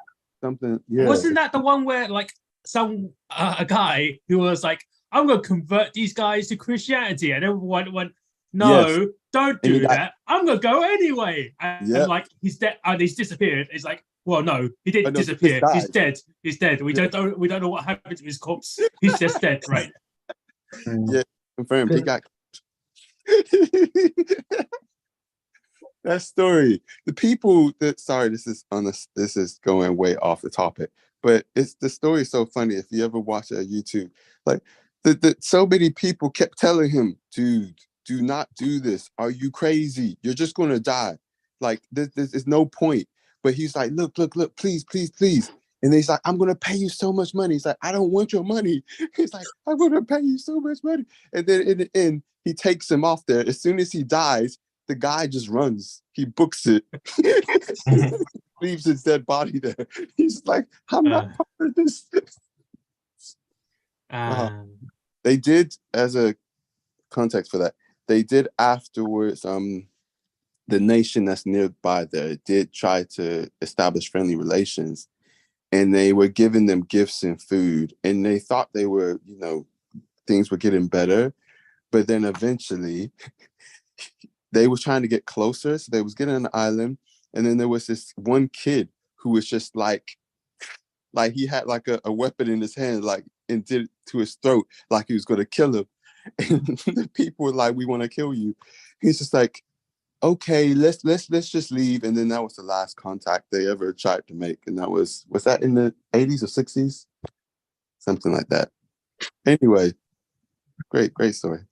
Sorry. I love how they've made like two super characters out of apparent historical figures in India as well. Yeah. Like Like, it's great. I know very little about the history behind the two characters, but I just it's probably another reason why I think it's kind of like a parody. Feels like a parody. I mean, Yeah. Isn't this like the best, like, oh wait, not Bollywood. What's the other phrase for it? It's Tollywood. Tollywood? Yeah, it's 'cause like, it's Telugu. oh, right, yeah. But like, it's one of those, obviously, it's kind of, well, this is not the most over the top film from Tollywood. There's like a guy who is like the Indian version of the Terminator and just pulls out like 16 machine guns side to side and like shoots them around at each other. And it's just like, this film is mild compared to that crazy shit. So like, is this kind of like parody-ish? Yeah, it is, but it's like, it was trying to be kind of serious. It wasn't parody, because parody would be Boa versus Python. That's parody. That's not parody. That's just shit. That's very rude. Well, I mean, no. Well, not wrong, I'm not though, am I? disagreeing with you, but I'm just saying, it kind of still is parody. It's Come all- on now. It's all a matter of perspective, isn't it? I mean, as long as the characters didn't have tattooed snakes on their arm, we'll be fucking fine, right? Jesus. There was a moment I really liked. Sorry, just want to put it in to what Rob was, to what Pat was saying. There was a moment I really liked when it comes to referencing stuff. There's two moments. So there was a moment where when he sees the statue. So we've seen the statue multiple times, and he realized, wait, those are real arrows. And I was just like, wait, a bow and arrow, just like Rama, the actual Rama, the guy Rama. And then he comes out the fire with the bow and arrow. I was just like, yeah. And then there's a moment where there's the kind of concrete pillar beam hits the guys with it. And I was just like, that's like a piece of like Monkey King's staff that shrinks and enlarges to whatever size he wants. And he just beat the guys with it. this is great. But yeah, that it's moments like that. I feel like people would have got where they see it and they're just like, oh, they're gonna do that, and then they do it, and they're just like, yeah. So the payoff is great because they hit it, and then you're just like, yes, and then they do it. It's like, I wish they would do this, and then they do it, and it's just like, yes. All right. Just like going back to what you were saying earlier though about like how sort of like everything's ridiculous, so you can get on board with like things not making sense and stuff. Like the reason I don't get along with that is just because to me I start to think like, but what's the limit of that? Because if you're going to a point where like this is so out there that nothing has to make sense, then how do you infer anything from anything? So like it reminds me of this argument. I can't remember what one it was, but it was one of the Scream films. So like you know how the Scream films always have like the big reveal at the end, like of who the killer is and like all of that kind of stuff. There was one, I can't remember which one it is, but there was one where the killer was doing like this really sort of like advanced martial arts stuff and like it was like overpowering everyone and then it turned out to be it turned out to be a girl who was much shorter than the person wearing the mask and who definitely couldn't overpower people in the way that it was shown. And the argument for it was always like, oh yeah, but the film isn't supposed to be realistic, so like, you know, you're not supposed to take that from it. But it's like, well, if it's not supposed to be realistic and the killer can do anything regardless of who it is, then what's the point of watching it? Because it doesn't matter who the killer is at that point. So it's like this is what I always come back to. This is what I was saying about with that scene where he like fights through the whole riot stuff. Because I was like, okay, I'm dealing with a kind of heightened reality. That's kind of the limit of it. No problem. But then we have the very next action scene is that bit with the bike and the horse on the bridge, and I'm like, oh, this is just insanity. There's not a chance this could happen. And then, but like a couple hours pass, and then Rama's on Beam's shoulders, and they're just kicking the shit out of a whole prison complex of people. And then Rama's pulling both of them up and doing a fucking flip. And I'm like, okay, I guess they're just, if they're doing that, I guess they win. You might as well just skip to the end because they win then. Okay. If you're doing that much impossibility, like whatever, like yeah, okay. This is, I think, the conversation that we've had with Dan multiple times of like, oh yeah, it's sci-fi, we can get away with it, and we've always went, Dan, that doesn't make sense. Sci-fi can only go so far, but that conversation is completely out of the ballpark when we go, but yeah, it's a comedy, because the limits of comedy on what is considered acceptable is infinite, because comedy is like infinite, like possibilities. What's funny can be regardless, because it's like, what? That doesn't make sense. It doesn't matter. It's fucking funny. I mean, no, in all seriousness, if it's considered a comedy, whatever happens, no matter what context, can happen because it's supposed to be funny in a certain way. That's why you get away with it. So but it's not consistently a comedy. No. That's what I say. So what I would say for this one is, it's comedy-ish, and there's certain parts of it that's funny, but it takes itself too much like an action film. So it has to like pay its dues to say, no, because we want to be more serious as an action film, we can't just go, hey, it's comedy, we can just get away with it. No, you have to have certain parts. Certain parts are kind of funny, like, you know, awkward flirting scenes, which was kind of funny, right? But like, that's just like, it wasn't funny to me because I related to it a bit too much. And I was like, oh, this is like, I was like, oh, I couldn't get, I was like, that scene is a bit, he goes, say yes. Yes. Well, no, yes. Yeah. It's like, oh, I saw that and I was like, I've been there. Oh, it's rough. But action scenes have to have a certain consequence if you want to be taken like serious to a certain point, right? But like, so that fucking riding his arm, riding on his shoulders, loading both of the rifles for him, and him going Oh, fucking fucking hell. akimbo style, bang! I was like, That was great. that's cool. I'm surprised. I'm It's cool. surprised they showed Beam reloading those rifles because I was just like, at this point, All right, yeah, that's you good might point, as Rich. well not bother. Yeah, that's Yeah. but it's just the thing about it. It's just like balance of comedy and action has to be quite balanced. So it can be like, because if it's too much comedy, then there's no context, and it's like anything can happen. No one takes it seriously. But because they wanted to have a little bit more serious like drama parts, it became about but it has to have certain parts that make sense, and a lot of this film didn't make sense. That's why I was like, I like this film. It's just like, but that doesn't make sense. I can't really give it like the 8. I wanted to drop it to the 7, but I was like, I kind of like it a bit more than 7. I guess yes. So he said 7.5 was like, I enjoyed it 7.5. It wasn't quite 7, didn't quite get to 8. It's like, But the thing with that though is that like that's something that The Simpsons is really good at.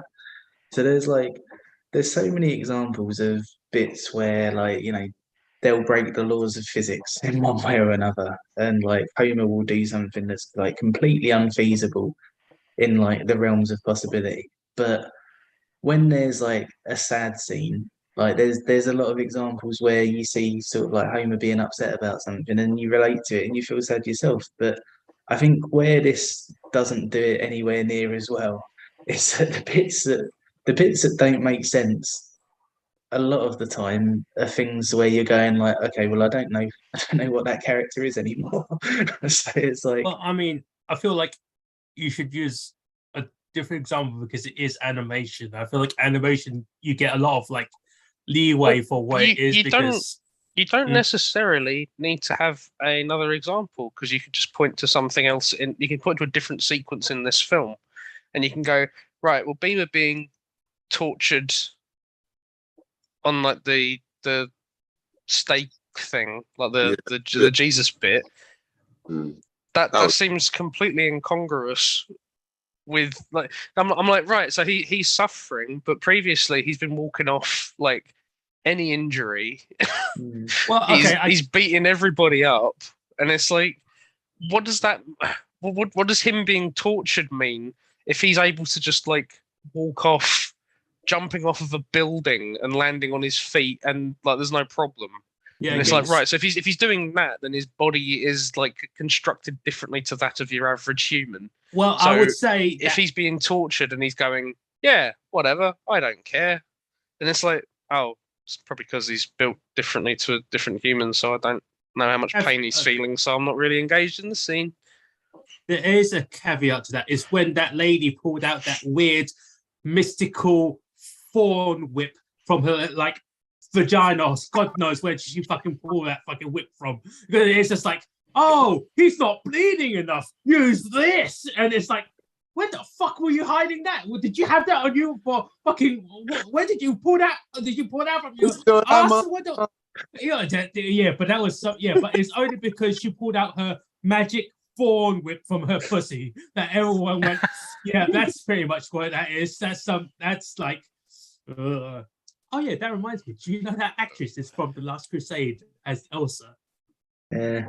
Yeah, I did not know that until I was like, oh shit, that's kind of cool to see. But yeah, it's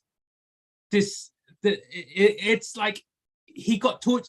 He was fine until she pulled out that magic thorn whip. Then he was like, oh, No. He was still fine. It still slides around him, and he's like, yeah, whatever. And then you actually see Rama with it, and he's taking the whip with the spikes on, and he's running it through his hand, and like he's got a grip on it.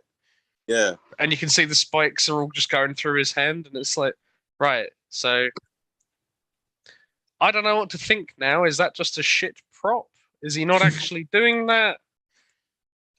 But what about when Beam passed out? I mean, there were many other things that were happening. He had a big block like cuffed to his feet. The whip was kind of incidental, really. Like there's so much other shit happening, where he's getting hit with bats. Like he's being held up by his wrists and his ankles. We've got a big block of stone to him. The whip didn't really. No, he didn't really give a fuck about the whip. But This is the thing. If you push the boundaries of what you're like physics or something, like once it goes too far, you're like, oh, this is a clown film. I don't know what being injured means now. Yeah, and that's the thing. Like, it's sort of like I was saying in the week. Like that's why Superman has kryptonite, because he's strong to a point that he needs to have something to bring him back down to a realistic level, so that you can actually go like, okay, so now I know that he's hurt because of this. Whereas this, it's just like they're super strong and we don't need them to be for a minute, so they'll stop being super strong for a minute. And it's like, but what's the distinction? And I'm not sure there is one.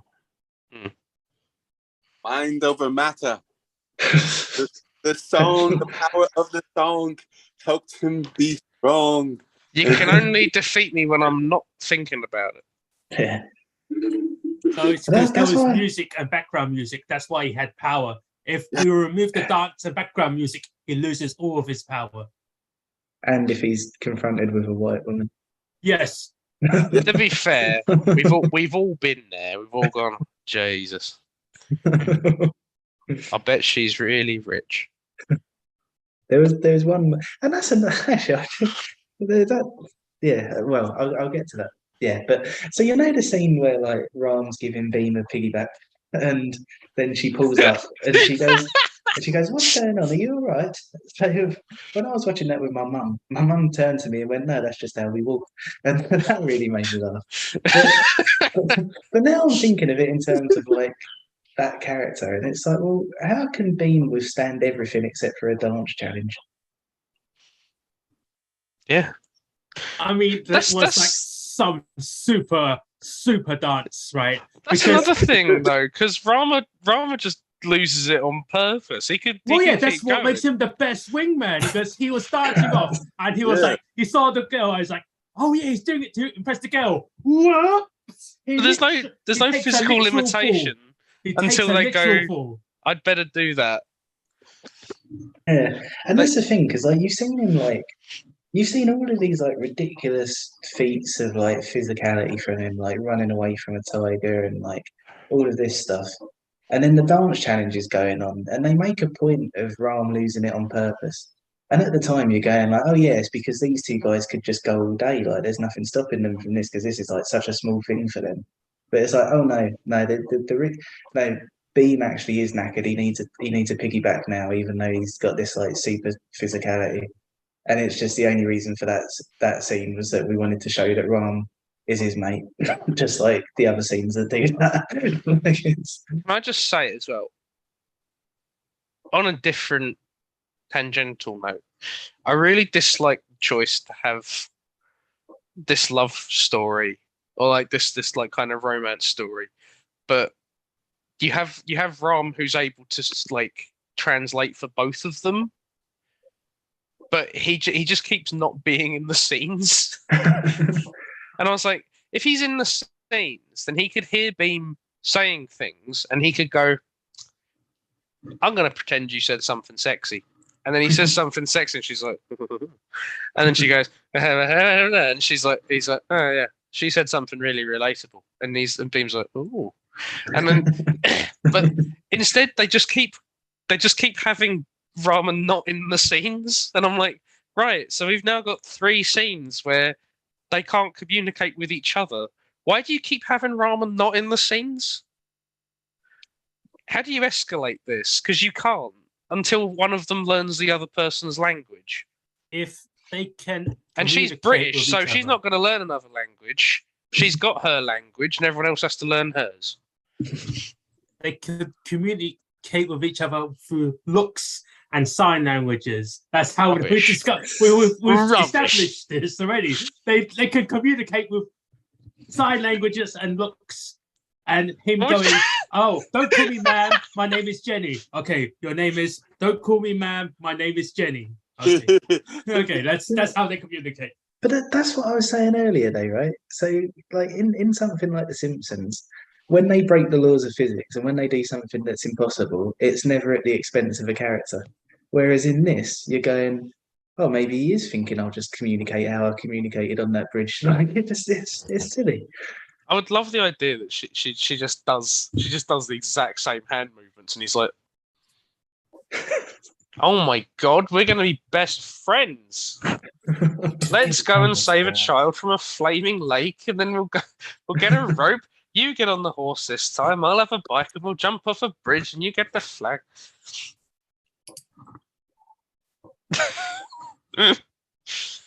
I hate it. Wavelength. It's the Monkey King. Then I don't care who it is. I don't care if it's the Monkey King. Level. That's super speeds. Just I think you like The normal. Monkey King. I don't think you like this film, man. Honestly, I'm going to show you Insomnia again. And I'm going to go to the end and I'll go, Al Pacino was the Monkey King. And you're going to give it all 10s. I'll go footwear and you'll go, no, it's fine. He's the Monkey King. The Monkey King is known to wear off his shoes in the snow. He can do what he likes. That sounds like it should be a proverb. The Monkey King wears off his shoes in the snow. That sounds like, yeah, that sounds surprisingly enlightening for some reason. Because if you got that on like a fortune cookie, you probably could go, oh yeah, what does You it would get mean? I don't know, but You get every tourist in Chinatown going, man, we need to go to Shoe. Oh, it's snowing. And you know what they say about snow? Even Sun Wukong is off his shoes.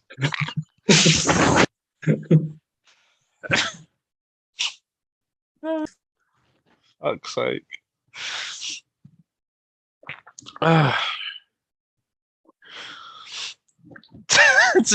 People want to do a favourite scene. Now it's midnight. I do have a favourite scene, actually, surprisingly. Me too. I do have my favourite scene is the bit where Beam is about to stab Ram in the face with a blunt twig. More of a log, to be fair to it, but it's not a very big one, and it actually looks quite light. So I was already questioning how much damage this was going to do to somebody who has superhuman physicality sometimes. But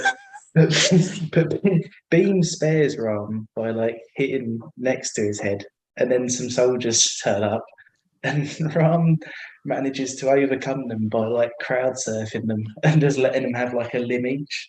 And that's probably the bit that I laughed the most at. So that's my favourite scene. That was great fun.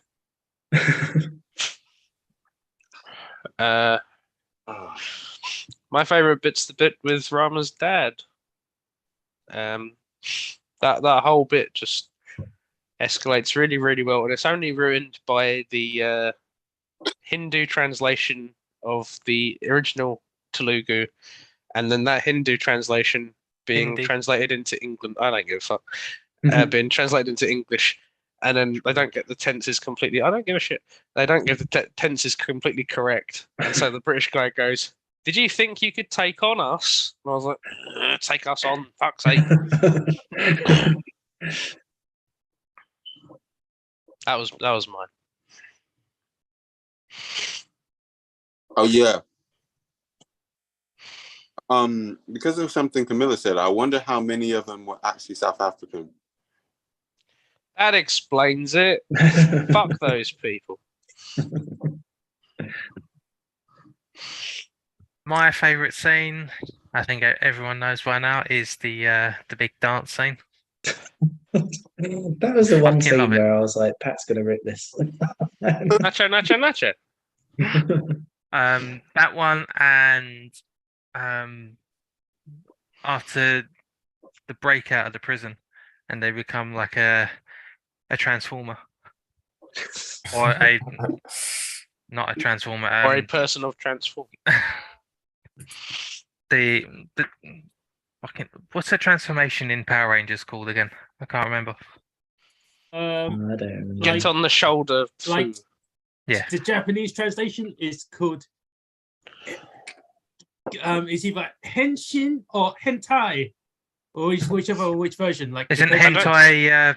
no. It I don't think it's also gonna be means to hentai. transform. It's not gonna be hentai. Yeah. You just unlocked a memory of one of your former jobs, Simon. Wait, what? The moderating one. hentai. Did you used to moderate hentai forums? No. Oh, someone told me you did. You fucking racist. Oh, I genuinely, somebody told me you did. I probably made it up as a joke. I don't know if they took it seriously or not. Oh. I might have said it to either. Oh Christ! You made me unlock multiple memories. Fucking hell. Oh wow! I think I either said it to Elliot or John. But I didn't want to be a grass, but it was John who told me. Okay. Oh, okay. 'Cause I think I said it to John like half jokingly because Oh yes, it's quite true. I didn't really mod anything, right? I like anime forums. It's not something you really mod, right? You can't Just watch. moderate that shit. That's impossible. It's like because I mean it's like sticking your hand in a septic tank. You can't really clean a septic tank with just like your hands. It's impossible. It's not quite how that works. So yeah, did I delve into that stuff? Yeah, I guess, but it's like it's messy business. This is the term that I don't think any of us could have foreseen. In any case, to answer Pat's question, transform is henshin. To transform in Japanese, yes. Oh yeah. Yeah. And Yeah, for a so- tentacle in the vagina, it's hentai. Let's not go there. What about if it's the Monkey King? We shall go there right now. Oh, the details. Oh, great times. Monkey King. Monkey King. I've got Whatever a Monkey King does. Anything, Fin. anytime, depending on what the plot It's needs him to just a do. Monkey King. Look out, here comes the Monkey King. yeah. In the fires of night. Anyway, there's so many scenes I really liked. I think probably one of the most lit scenes. Sorry, it's just funny. This when the one that you shared on the screen, Rob. Oh, the one where he comes out of the cage.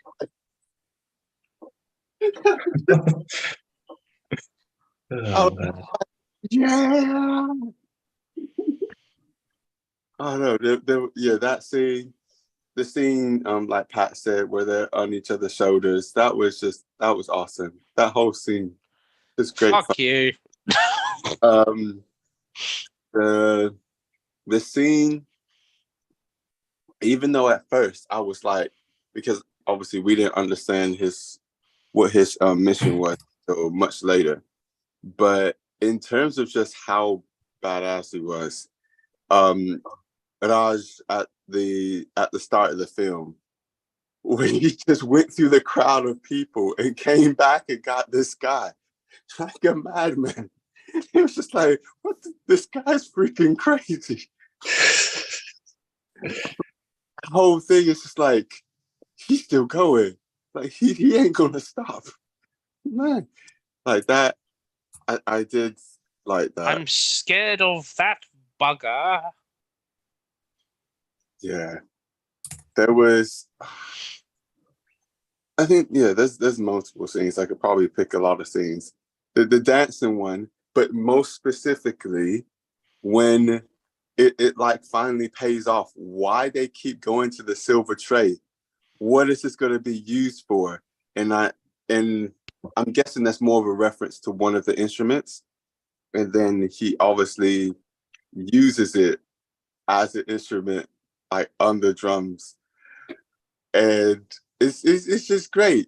because even like the black guy was pissed off as well, of course, who was on the drums, and then he gets to be involved as well. He's like, yeah, and then he's just drumming on it, and he's giving him the look. He's just like, oh, we're gonna dance, yeah. It's like, yeah. I mean, He's just giving him the look like you're the fucking Monkey King, mate. No. But admittedly, I mean, oh yeah, go on, Rob. What was it? No, I was just gonna say like that. The bit that led up to that, where like the English guy was just going like, Yeah, tango. I was just like, that scene is the best scene because it's kind of like, you sir, how dare you dance with my girl? And afterwards, it's like, well, now I've got to get my like hetero bro with me. I'm gonna dance with everyone's girls now. How about that, you fucking asshole? Because like You sounded like Cartman there. But How it was about you, asshole? But it was great because it's like, how dare you dance with my girl? Well, I'm gonna dance with all the girls now. So fuck you. It's like, yeah, it's great. Because like it's essentially they were dancing along and they were doing a natural dance, and like all the other girls are like all the other boys were trying to stop them, but like all the girls are like, no, this is too fun. Sit your ass down. We're gonna also dance this natural dance. No, it's too filthy. Fuck off. It's like they're shaking their legs and shit. It was, it went on for a while. It was great. Yeah, and another great thing about how that built up, Camilla was pointing it out.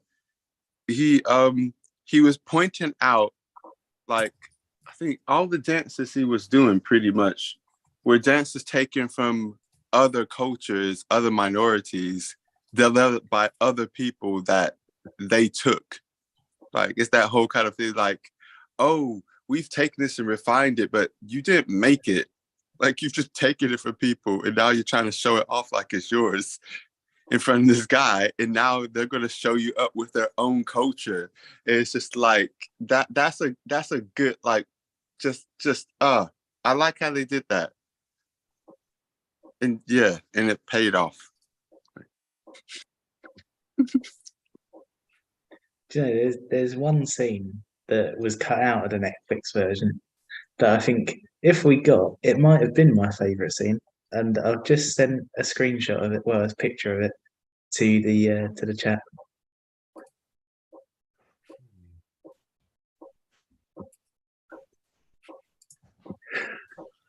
Oh, the interval. Interval.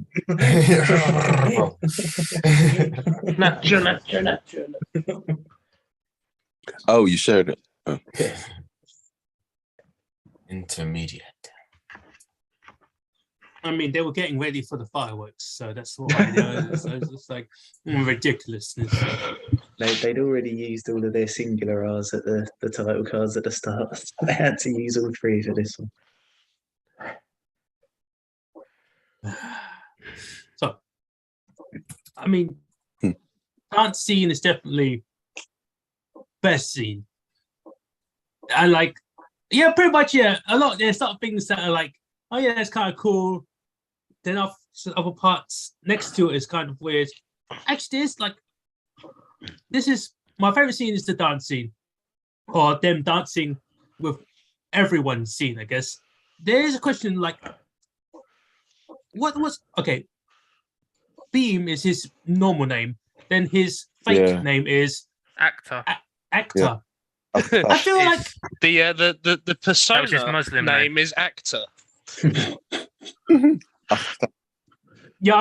I mean, it's like if you put it out like that, it's like yes, my name is Ack.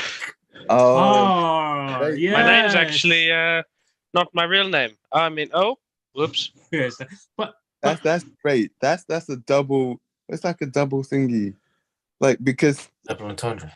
It's a double Monkey King. Yes. Muslim name. Anyone would be like, oh yeah, you must be Muslim with a name like that. But he's also an actor. yes, he's also an actor. Yeah. It's just, it's just. I feel like there was, but when he was going into, when he went to Delhi. That's like the lost James Bond alias, isn't it? He just comes in and he's just like, Yes, I am double agent. Double trundra. Oh, Shit, what was I going? Oh yeah. How did he from going wandering guy into motorbike shop? Because I feel like there was a scene missing there. Because like, how long was he in that bike shop for him to like set up there? Because I feel like it was just like him walking into Delhi. Then he was in the bike shop getting beat up by the English guard. Oh, getting beat up by Robert. So I was like, was this? There was like, I feel like there was like a couple of scenes missing there. I was like, that was a big jump. I feel like there was something. I feel like I think there was a bit. What happened? What happens is that in between takes, Beam goes to this mechanic shop, and he goes, "I'm from the Gond tribe, and one of our people have been stolen, and I'm the shepherd of the Gond tribe," and they've gone, "Oh God, it's this fucking guy." Ah, okay. Okay, make sure he's got a bedroom that's near the bathroom so he doesn't have to do any stairs. Just, he doesn't know how they work. So just make it really, really easy for him. He's sort of like the slow kid. Just, just give him all the really easy tasks so he can go and just like not fuck up what we're doing and let him just carry on with what he's doing. My 'Cause he's part favorite of the second Gond tribe. scene is that scene again with Robert, is where he was fighting him because he's got the key, and he fucking flips him over, and his hand lands perfectly into the antler of that fucking like Oh yeah, that green deer. like we did thing, right? And it's like perfectly gored his arm, and it's like it's like his key like it's like ripped off his. It was so ridiculous, but it was so Yeah, it just manifests into being because he's the Monkey King. So he Will yeah, you stop that? he just goes, "Hey," and then there's a deer there, and it's like, "Oh, there he goes." That was Yeah. convenient. The explosion scene at the end as well. Another great one. I was surprised it took him that long to get to like a big explosion scene. Gotta There were little ones peppered throughout, but they didn't do like a big one until like the very, very end. I was like, that was more restraint than I expected from you. Sorry, restraint. Well, I mean, didn't his dad have a very explosive scene?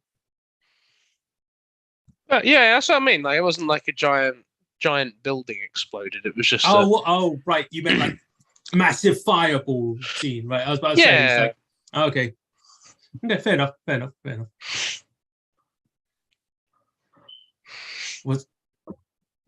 Wait, so have we all done favorite scene? Who's not done favorite scene yet? Ben, you got favorite scene? I did mention earlier the train sequence where the two of them first bonded and met. Still, and will always be my favorite scene of this film. Okay.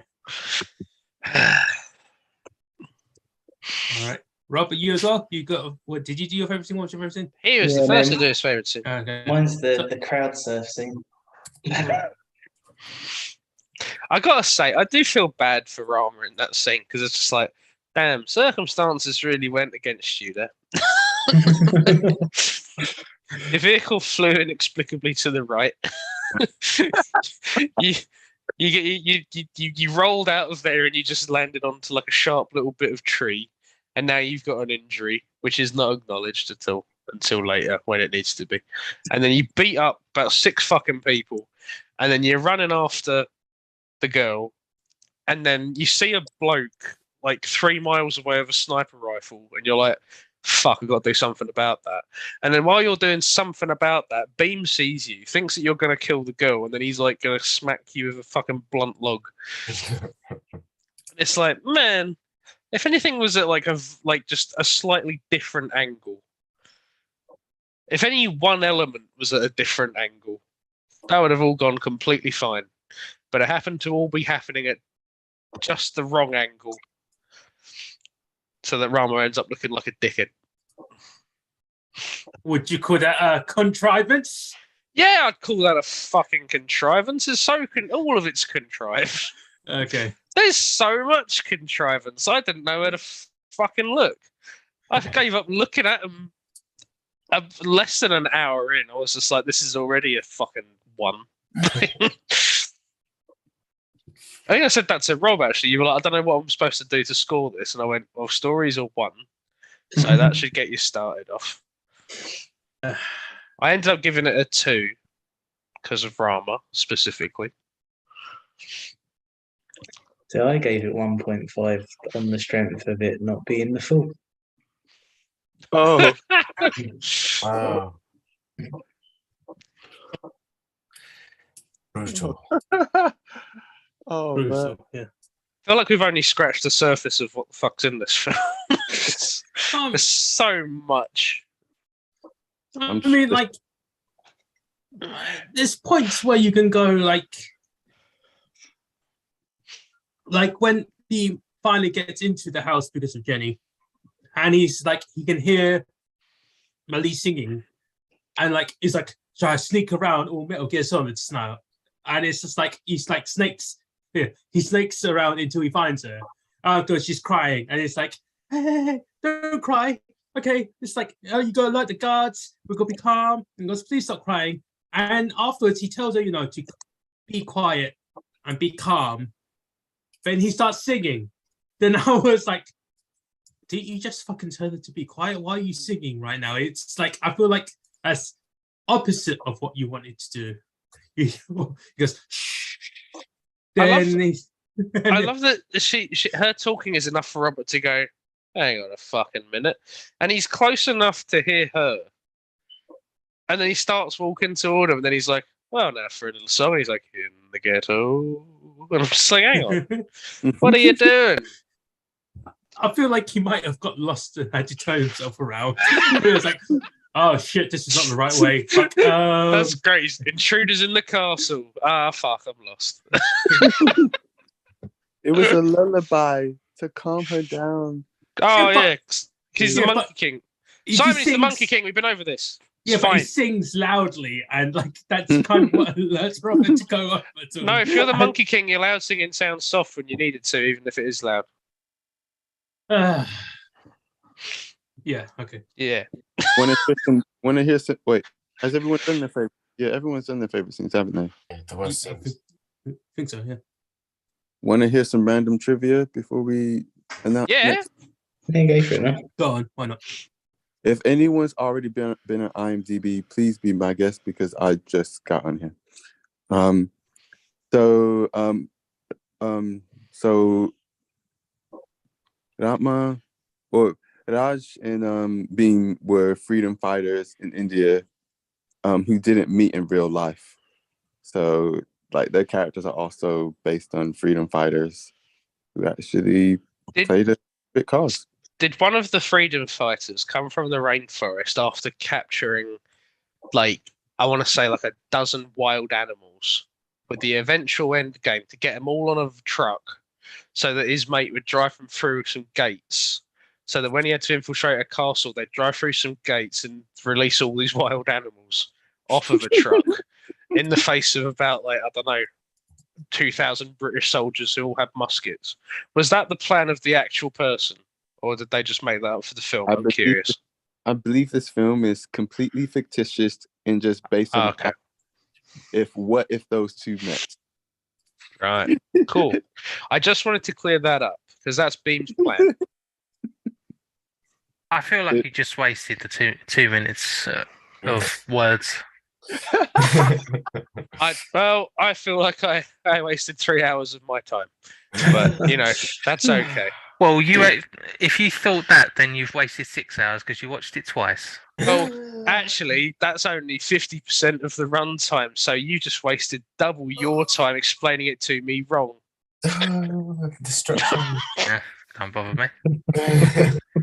I love the fact that 2 of you who don't like it have watched it twice. I love it and I've watched it once. I watched it 3 times actually.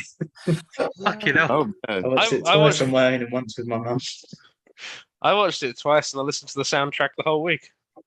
I feel like I've listened to the soundtrack the whole week, but it's never been intentional. Yeah, I mean, it's just been stuck in my head, right? Yeah. Might Definitely. watch it again when I have my week off. Also, I feel like it's valuable to, describe what Beam's plan was, because I think in the moment you go, "Wow, it's not a tiger," and you kind of get lost in the moment a bit, and then you kind of miss like looking back and going like, "Was that the actual plan then?" I mean, yeah, because like he was feeding the tiger for a while, right? When they were doing their like getting to know each other scene, and like you see Beam like holding like the Getting to whole know 2 legs of like you. cow, and it's like and they'll make Arama's making a joke, goes, "Hey, do you think it's gonna eat it all himself?" And they're like, "Ah," and he's like passes it off to his friend. He's like, "Go on, you know what to do." And his friend is like feeding the whole leg into that little gate's doorway, and I was like, and I heard you hear the roar, and it's like, did they fucking bring the tiger from? I think it's just in the Inception phase, like what Leonardo DiCaprio led group of people went into Beam's dreams and went, "This is what you need to do to get into this castle. First, you're going to need 3 tigers, 2 wolves, and a stag, and you got to keep them caged up. And then when you drive in through these gates, you're going to just release all of them, and you're going to have these 2 sticks on fire. That's what's going to happen. That's your plan." Yeah, And he woke up and went, "That's a fucking that's a top ace idea, that is."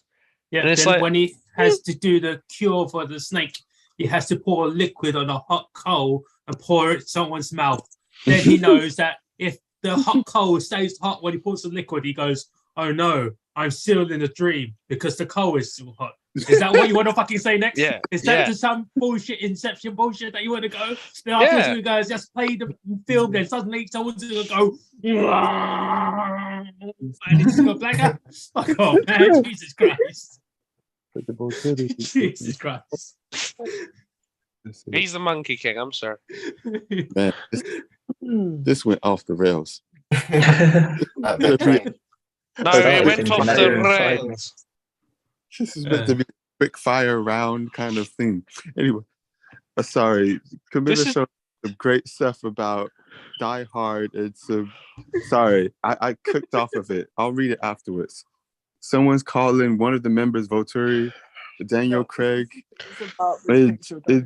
Yeah, and German villain with pizza. Anyway, it doesn't make sense now. Anyway, so as you know, RRR, it has different abbreviations in different languages, but so in You're shitting me. Telugu is sorry if I pronounce this very bad. Rodram Ranam Ruhiram in Telugu, Ratham Ranam. It basically has this kind of R's in Telugu, in Tamil, and Malayalam, which all translate to rage, war, and blood. And I thought you were gonna say it had different abbreviations because they changed like the the letters.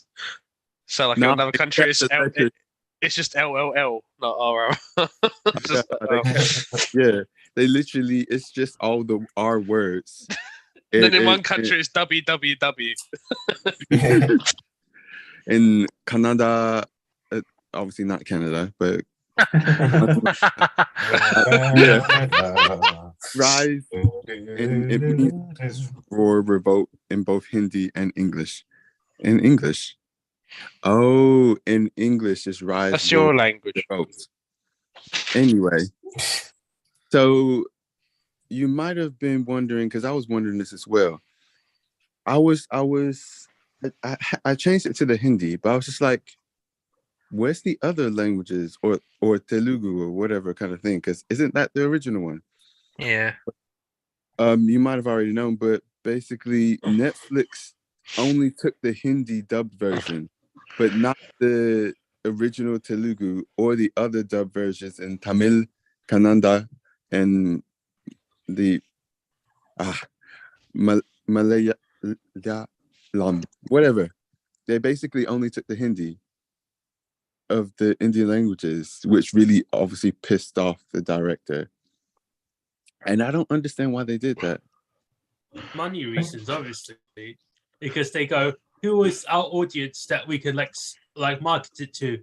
Then they go, what it's like the most commonly spoken like of those particular languages, it would be Hindi, typically speaking. And they'll go like, yeah, Hindi, just take the Hindi one. We could pay less for it. It'll be fucking fine. It goes, no, in all seriousness, because like if they can pay less for it and they can like market it more to more people, with more people going, oh yeah, we gotta make sure you don't share your passwords. Make sure we charge you per household or for whatever fucking bullshit they're trying to do now. Once they do that, they go, yeah, we just make more money that way. We pay less and charge people more so we can fill our lines. Line our pockets with more money. That's it. So that's the only reason why. I imagine it's a couple of things, to be fair, because like all of this stuff is like super political in India. Like, oh yeah, yes, it's like true. the difference between languages and like all of that kind of stuff. So I imagine what it probably is because Hindi is like such a more sort of like widely spoken language. It probably got picked up by a Hindi distributor who wasn't willing to distribute the Telugu one or something like that. But then also like India's film industry is a mess at the minute. Like over the pandemic, loads of it just collapsed. Like they stopped doing physical discs over the pandemic just because like they couldn't even afford to do that. So yeah, it's probably a combination of those as well. That makes even more sense with the next one. Like it's the first Indian film to gross over $100 million worldwide since the start of COVID-19. Oh, really? Yeah, Really? like I said, we've been having a hard time. How much did like Slumdog Millionaire make, or like Life of Pi? Because I feel like those two movies are kind of, well, actually, maybe not Life of Pi, but like Slumdog Millionaire would definitely be one of those movies that are like would have made a lot of money. Is this? Did you say They're done first? by. I was just going to say, weren't they done by American studios though? Whereas this wasn't. Yeah. Oh, Yeah. fair. All right, fair. That's a fair point. Never mind. Yeah. Also, I'm saying this is the first one since the COVID pandemic. Oh, okay. No, that's, That one. Yeah, since they the fact that they were struggling, they the interesting, the song Natu Natu was actually shot in Ukraine. That is interesting. Is that why they're saying nacho nacho? Libre. Natu. That's not what they're saying in the song. You're They're saying thinking of nacho Mexico. nacho. Oh yeah. I always get Ukraine and Mexico mixed up. Oh, really? The fuck. It was shot there at the Mariinsky Palace, so the Ukraine presidential palace in Kiev. Is it Kiev? Kiev? I Yeah, think it's Kyiv now, right? I don't know. I mean, isn't it like you say chicken Kiev as well? So you would Yeah, I say chicken think- Kiev. I think it used to be Kiev, but the problem was that Kiev was the Russian pronunciation, so now it's Kyiv because that's the Ukrainian pronunciation. Now it's Keith. And Kiev. It's chicken Kiev now. Okay, it's like, well, can I get a couple of chicken Kievs? Okay, yeah, cool. One Keith, please. Written Keith's stomach. Oh no! Look out for Keith. Ironically, not surprisingly, this was shot only a few months before the onset of Russian invading them. So, man, that's kind of sad. I'd hope it wasn't during. Nacho. Oh, Would have been sad. that's awkward. And this initially, the 3 R's was a working title that was like a combination of the director's name and the 2 main leads. Like the director being Raja Mouli, the leads being Ram, and the other lead being Beam. Ramarao. Oh, They have lots of R's in their name, so. But yeah, he ended up making it the film. So sorry, Rob. You could have got in on that. That's all right. I don't feel any regret. You don't feel any regret. oh wait, oh he. So what you were talking about, Edgar Wright, Rob? Going back to that, he was saying it was the only intermission card itself. it was the only film where he had seen the intermission card itself got a round of applause. Yeah. But I wonder how many like Indian films he's been to, because I forgot until you showed the interval thing. I forgot how normal it is to have an interval in Indian films. Hmm. I remember the few times we would show Indian films or Bollywood films in Odeon, and yeah, there would be intervals. They come out serving some more stuff and they go back in. But I kind of doubt how many Indian films he's been to. I'm sure there's another one, but whatever. Oh, wait, what? Also, fuck last night in Soho. The I thought you said last night's survey. I was like, Love that one. oh. wait, sorry, I you can keep talking. Whatever, it doesn't matter. I've said a few. Whose film is it next? It's Do mine. we have any more parting thoughts on RRR? It's Don't say it. It's good. It's enjoyable. It's Yes. enjoyable. I'll give you enjoyable. Sorry, this is another kind of random tech film geek reference.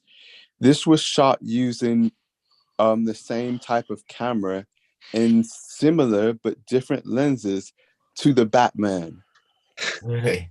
So did you watch that clip I sent? Not clip, that video essay of Why the Batman's Beautiful. I saved it. I haven't seen it yet, but it looks good. I saw the first 5 minutes, then I had to do something. Fair enough. Give the fucks. It's really Dirtying the frame. yes. It's really amazing how they made that film technically. Like, I didn't really obviously get it or understand it until I watched it. I was just like, that's how they achieve X, Y, and Z. That's brilliant. But once you watch that, you'll understand. Obviously, they went for a different take here, but they used the same kind of cameras in similar lenses, but they didn't have them as distorted around the edge. So it was much obviously crisper and sharper. But anyway, just yeah.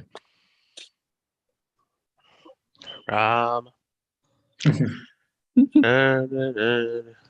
I suppose in terms of parting thoughts, I'm sorry, Pat, because I came into tonight thinking I'm going to try and hold back a bit, but I am aware that I called it a shit film multiple times. To be fair, both you and Alec went in hard over the week, so it's fine. I'm used to it It's now. been done before. And I would like to say that I have still given it a 5.6. So, that's pretty good. Ooh. But Ooh. I'm most happy that at least one person enjoyed it as much or more than I did. If you didn't have the Monkey King, you'd been shit out of luck, mate. Would you at least watch another a music video of this film again, just with the music, just like the soundtrack for this film? I will pick it again next round. I'm about to listen to it as we get off this call. Oh, I never want to hear it again personally. Rob. Gomaram Gomaram. Wait till the sequel comes out. Is that That's gonna actually a look sequel? That has been greenlit. That's gonna be Okay. so bad if it's like RRR 2. Oh, It's like no RRR. No, they'll just RRR Reloaded. it'll be R squared. R squared. That's just be like R squared, R2. Oh man, that's too funny. That's a great one. That's the best way to do it. R squared. Oh yeah, R2, right? Rob, I'm sure you'll like this. You liked Avatar, right? No. Exactly. You love James Cameron, right? No. Exactly. So James Cameron watched it and loved the film and told the director, hey, if you ever want to make a movie over here, let's talk. Yeah. So this is one of the things with James Cameron, right? So I saw that he loved the film, and I was really confused, and I was like, what does he love about it? And then I saw him trying to make a film with a director, and I was like, oh, he sees this as a good business opportunity. That's James What? Cameron all over. James Cameron, a money grabbing shithead. Get out of here. This is ever since Titanic. Because you look at his films before then, there were more. They're more I- grounded, like Terminator 2. I mean, no, there were films that he seemed to enjoy making. Now he's just more interested in re-releasing so he can make more money on it. And that's because Titanic made a shit ton of money when it first had its run. He's got like, I think it's like 3 of the top 10 highest grossing films of all time, and it's like, yeah, you don't do that by accident. And 2 of them were re-released several times. So we I mean, just fucking Titanic's been re-released again just now. Mm.